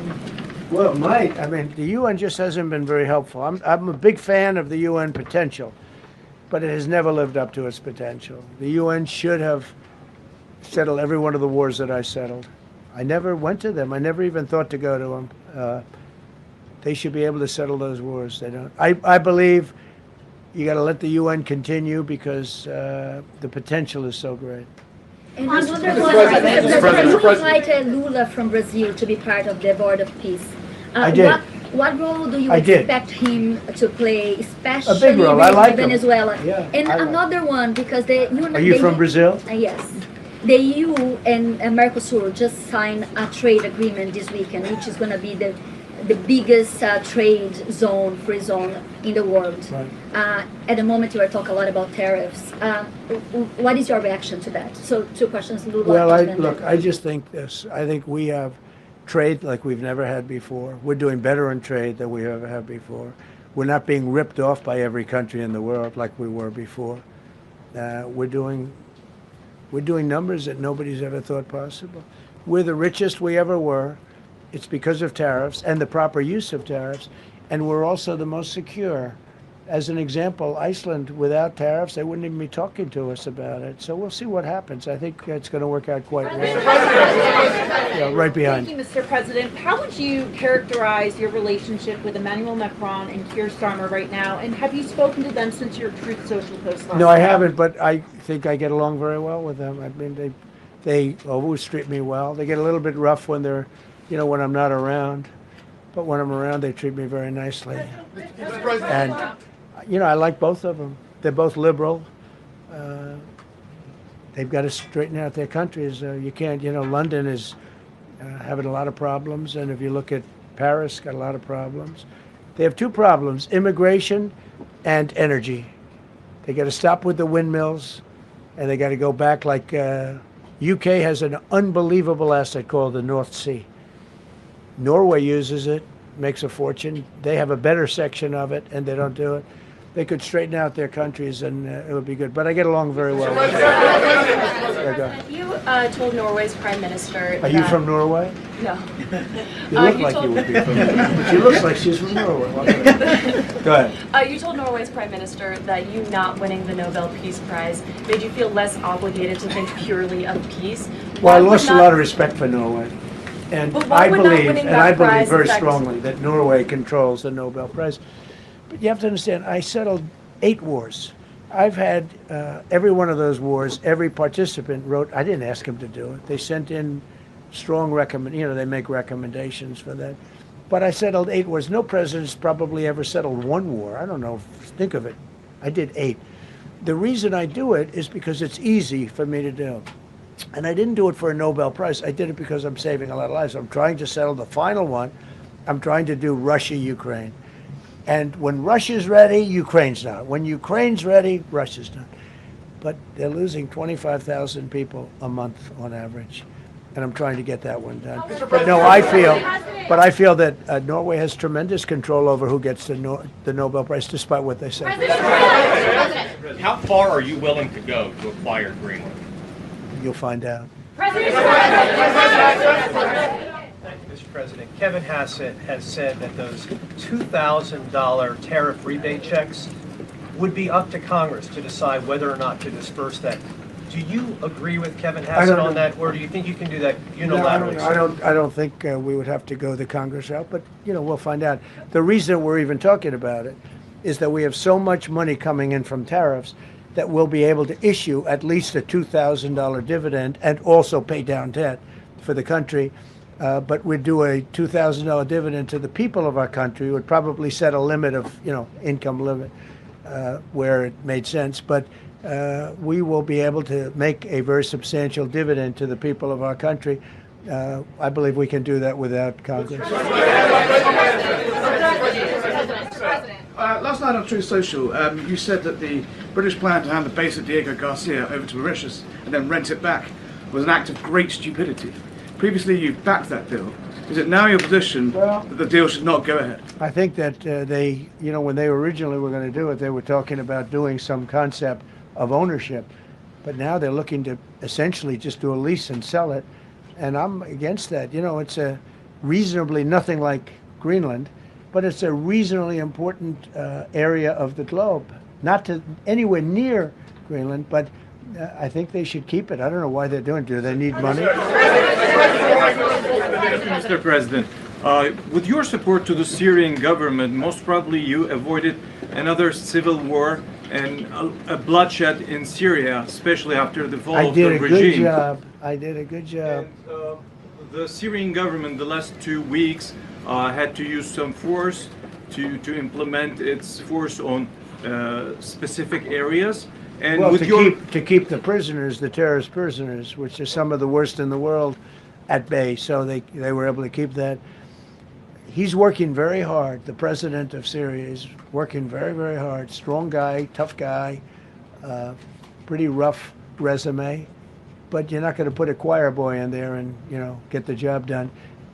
I spoke with him yesterday because we were talking about the prisons and what was going on. We have some of the worst terrorists in the world in those prisons, and he's watching them. Syria. Mr. Go ahead. President, Gavin Newsom is going to be at Davos if he's not already there. You're probably going to run into him. I presume that this is for him to raise his platform for 2028, but what do you anticipate his foreign policy platform is going to be? I don't know. I mean, I don't know that he's going to be the nominee. I know this. I had a very good relationship with Gavin Newsom when we were, in office together. I was president. He was the governor of California. We had he would talk about it often, and somewhere we just went astray. I just hate the way California is being run. We actually have people leaving. It's never happened before, but I hate the way it's being run. He and I had a very good relationship, really close to the word exceptional, but now we seem not to. Thank you, President Trump. President Trump, you spoke earlier. Mr. President, you've been hearing from allies. Thank you. Thank you so much, President Trump. Cara Castanova from Lindell TV. And you spoke earlier about the 2020 election. Now that Maduro is in U.S. custody and he was criminally charged, has any more information emerged that you could share with us regarding Venezuelan election software and Venezuelan ties to tampering with the 2020 election? And would you consider speaking to Maduro personally in prison in New York to get some answers on Venezuela's involvement with the 2020 election? No, I don't think I would be doing that. I think my lawyers would be very unhappy if I did that. Yeah, they've learned some things. Please. What happens to the tariff threat to Greenland if the Supreme Court comes out and rules against you on the tariffs? And Well, I'll have to use something else. I mean, are look, you willing to use force? take a look at the word license, take a look at other things. I mean, we have other alternatives. But what we're doing now is the best, the strongest, the fastest, the easiest, the least complicated. Sir, if you move ahead with the Greenland-related tariffs on Europe, you secured almost $1 trillion of commitments from them to invest in the United States. Does that go kaput out the window if that happens? I doubt it. Look, they need that agreement very badly with us. They really do. They fought very hard to get it. So I doubt that, but we'll see what happens. We have a lot of meetings scheduled on Greenland. I'm leaving tonight, as you know, for Davos. And we have a lot of meetings scheduled on Greenland. And I think things are going to work out pretty well, actually. Thank you, Mr. President. Could you still go to Paris for the G7 emergency meeting as offered by President Macron? No, I wouldn't do that. No. Because, Emmanuel's not going to be there very long. And, there's no longevity there. He's a friend of mine. He's a nice guy. I like Macron. But he's not going to be there very much longer, as you know. And I think, I have meetings with the people that are directly involved, not some of the people you're talking about. Thank you so much. Thank you so much, Mr. President. Happy I've New Year. never seen this room like this. Is this a celebration of the first year? Yes. Have you ever seen it? I've never seen this many. I hope we have a very good structural floor. This used to be a swimming pool. You're sitting over a swimming pool. I could see that happen. But we need a good structure here, don't we, huh? Yeah. Thank you so much, Mr. President. Happy 1 year anniversary. Thank you. And my question is on Syria. The Kurds, as the most loyal U.S. partners, facing attacks by some Syrian elements within the Syrian government. Will you do to ensure the Kurdish rights protected and their effective forces against terrorism in Rojava, Syria continued, as the Kurdish see you as a president does not abandon his allies? Well, I like the Kurds, but just so you understand, the Kurds were paid tremendous amounts of money, were given oil and other things, so they were doing it for themselves, more so than they were doing it for us, but we got along with the Kurds, and we are trying to protect the Kurds, that's correct. Ahead of your speech in Davos, can you give us a preview of what we can expect as far as laying out the plans for Americans to be able to buy homes? I think more than anything else, what I'm going to be speaking about is the tremendous success that we've had in 1 year. I didn't think we could do it this fast. Think of it, it's just now 12 months, and I say it often, we have the most successful country in the world. We have the hottest country anywhere in the world by far, and this country would have been absolutely stone cold dead. And I'm going to be talking about it. I'm going to be, because a lot of them could use some of the advice as to what we did. They need energy. You take a look at their energy policy, they're going to destroy themselves with what they're doing with the windmills and all the nonsense. They need energy help badly, or they're going to be in big trouble, and they need immigration help badly. How much longer do you want to go? Call with. I do. I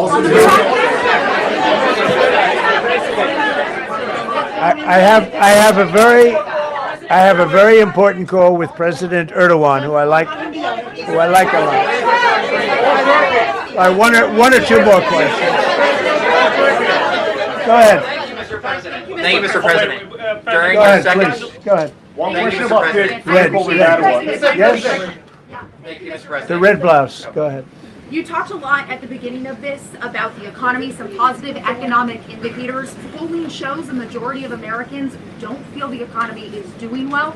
Are you worried you're making the same mistake as President Biden by telling No, I hope I don't make the same mistake as him. Look, I inherited a terrible, it's a great question because we inherited a terrible, terrible mess between the border, between all the problems. The whole country was falling apart. And in 12 months, less than 12 months, in 12 months, we have the strongest border we've ever had. We have prices that are much, much lower than they were for the last time. We inherited very high prices. We inherited, remember this, inflation was at a historic high. We had never had inflation like that. They say 48 years, but whether it's 48 years or ever, we had the highest inflation, in my opinion, that we've ever had. Prices, because of that, were very high. I inherited, we brought down eggs immediately. Remember the first news conference, they were screaming at me about eggs.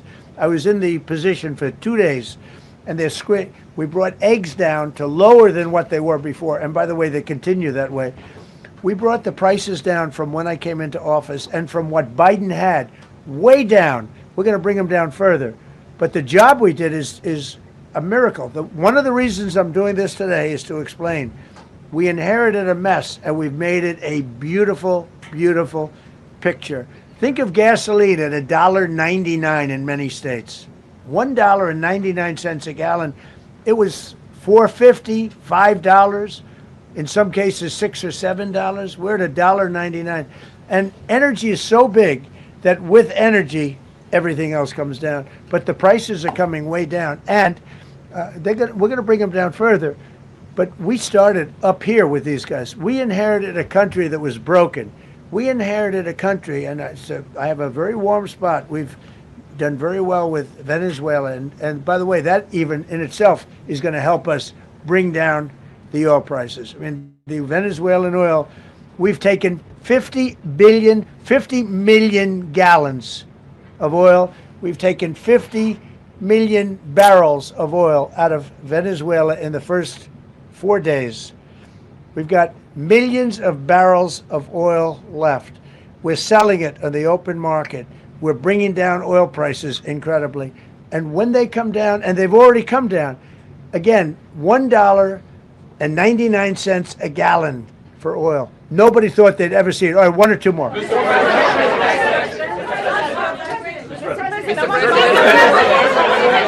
ahead, go, yes.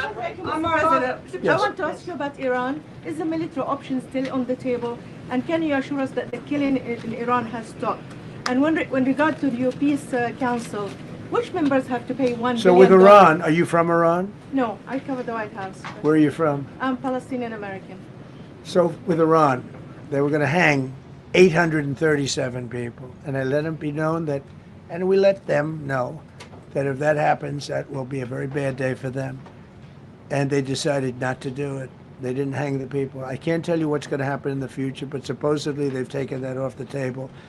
But they were going to, last week, they were going to hang on Thursday or Wednesday. They were going to hang, I think, 837 people. And they didn't hang anybody. So we're just going to have to see what happens with Iran. Is the military option off the table?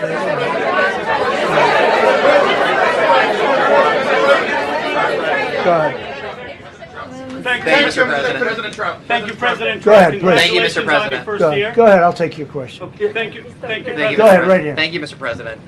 You promised during your second inaugural to always put America first. I'm curious, how would you winning the Nobel Peace Prize improve the lives of average, everyday Americans. Why is this prize so important? It wouldn't improve the lives of any. What improved the lives of people are people that are living. I saved probably tens of millions of lives in the wars. You know, if you add up the numbers, just if you look at any one of those wars, you're talking about millions of people. You multiply it times 8.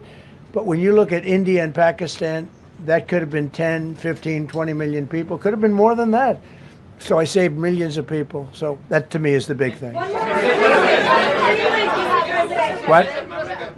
You suggested a moment ago that perhaps the reason why a positive story about the economy isn't getting through is because of, bad communications people. But are average Americans wrong to still feel high prices? And how much longer does the White House hope that they? So I think a lot of people are listening to the fake news a little bit, and I'm not blaming anybody. I think I blame ourselves. I think we've done a much better job than we're able to promote. We're not promoting. We're doing a great job, and we're sort of letting the promotion take care of itself. One of the reasons I'm doing this news conference, I think it's important. We have taken a mess and made it really good. It's going to get even better. But if you look at prices from a year or a year and a half ago, you look at the Biden prices, they were way up through the sky. And, they use the word affordability. They just say affordability and they don't talk about it. They created the affordability problem, and we are solving it. We have solved a lot of it. Again, everybody agrees in this room, I think, gasoline prices have come per gallon way down. When that happens, everything else comes down, but they've come down way down. Many of the groceries have come way down. It's all happening, and it's happening strong. But if you go back a year and a half, 2 years, take a look at those prices and look at the prices now. Mr.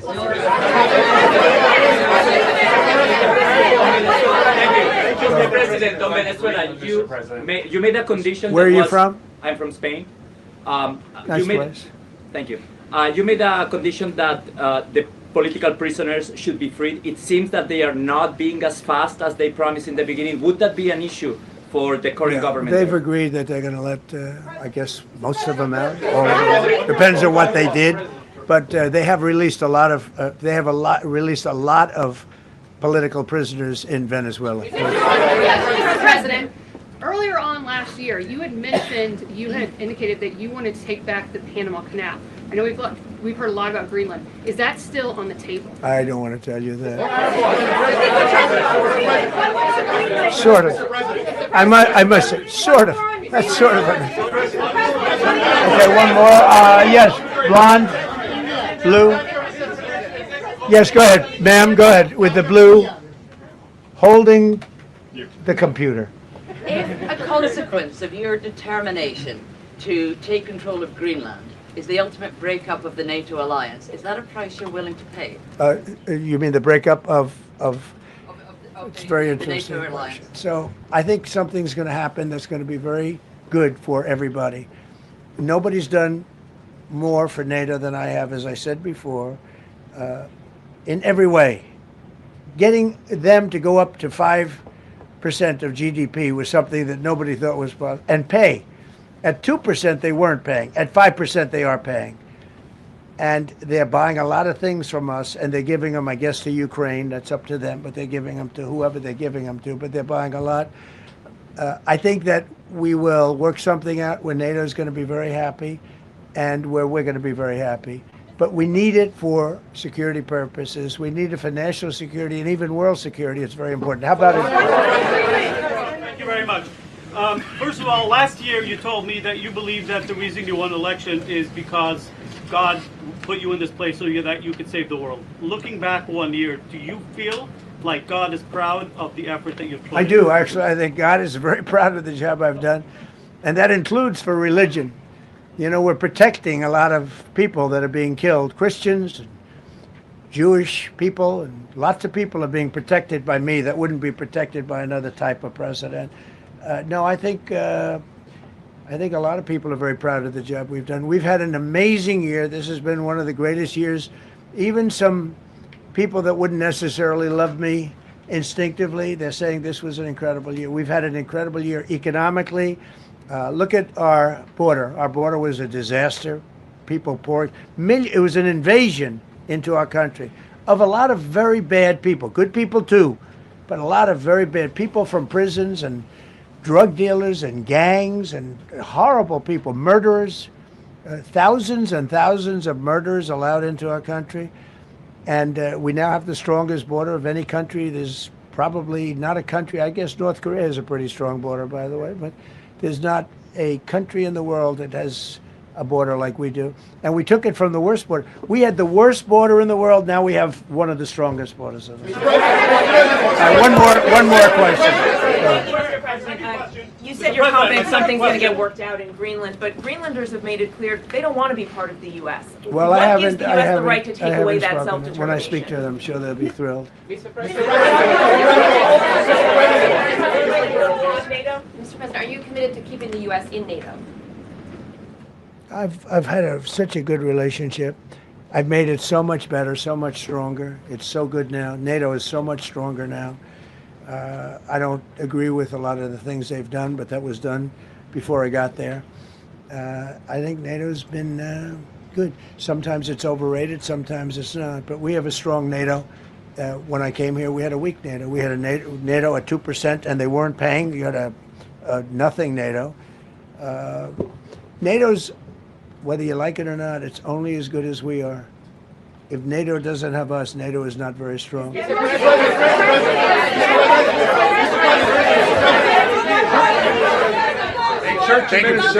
no, behind you, please. Thank you, President Trump. Yes, go ahead. Greatly appreciate it, sir. We heard a long list of accomplishments from the last year. Could you cherry pick the top three? And then looking forward, what are your three most important priorities in 2026? So I think the building of a really powerful military has been a great achievement, and that would include the Venezuela thing, that would include the attack on Iran and the wiping out of the nuclear threat. I think that's been really amazing what we've done militarily. I think what we've done in business has been incredible. We have $18 trillion coming in. Plants are being built all over. Thousands of plants are being built all over the country. 18 trillion is a record. No country has ever come anywhere even close to that. I think that's a record. And I think that most favored nations for drugs is something that nobody thought they'd be able to get. Tariffs helped me there because the nations would have never gone along with it if I wasn't able to say, if you don't go along with it, we're going to put a 10 or a 15 or a 20% tariff on your nation. And they went along. And our drug prices are going to come down at numbers never even seen before, never even thought possible before. So those would be three things. Thank you. Thank you all very much. Thank you very much. How much did you pay for Greenland, sir? How was the game? Go Indiana.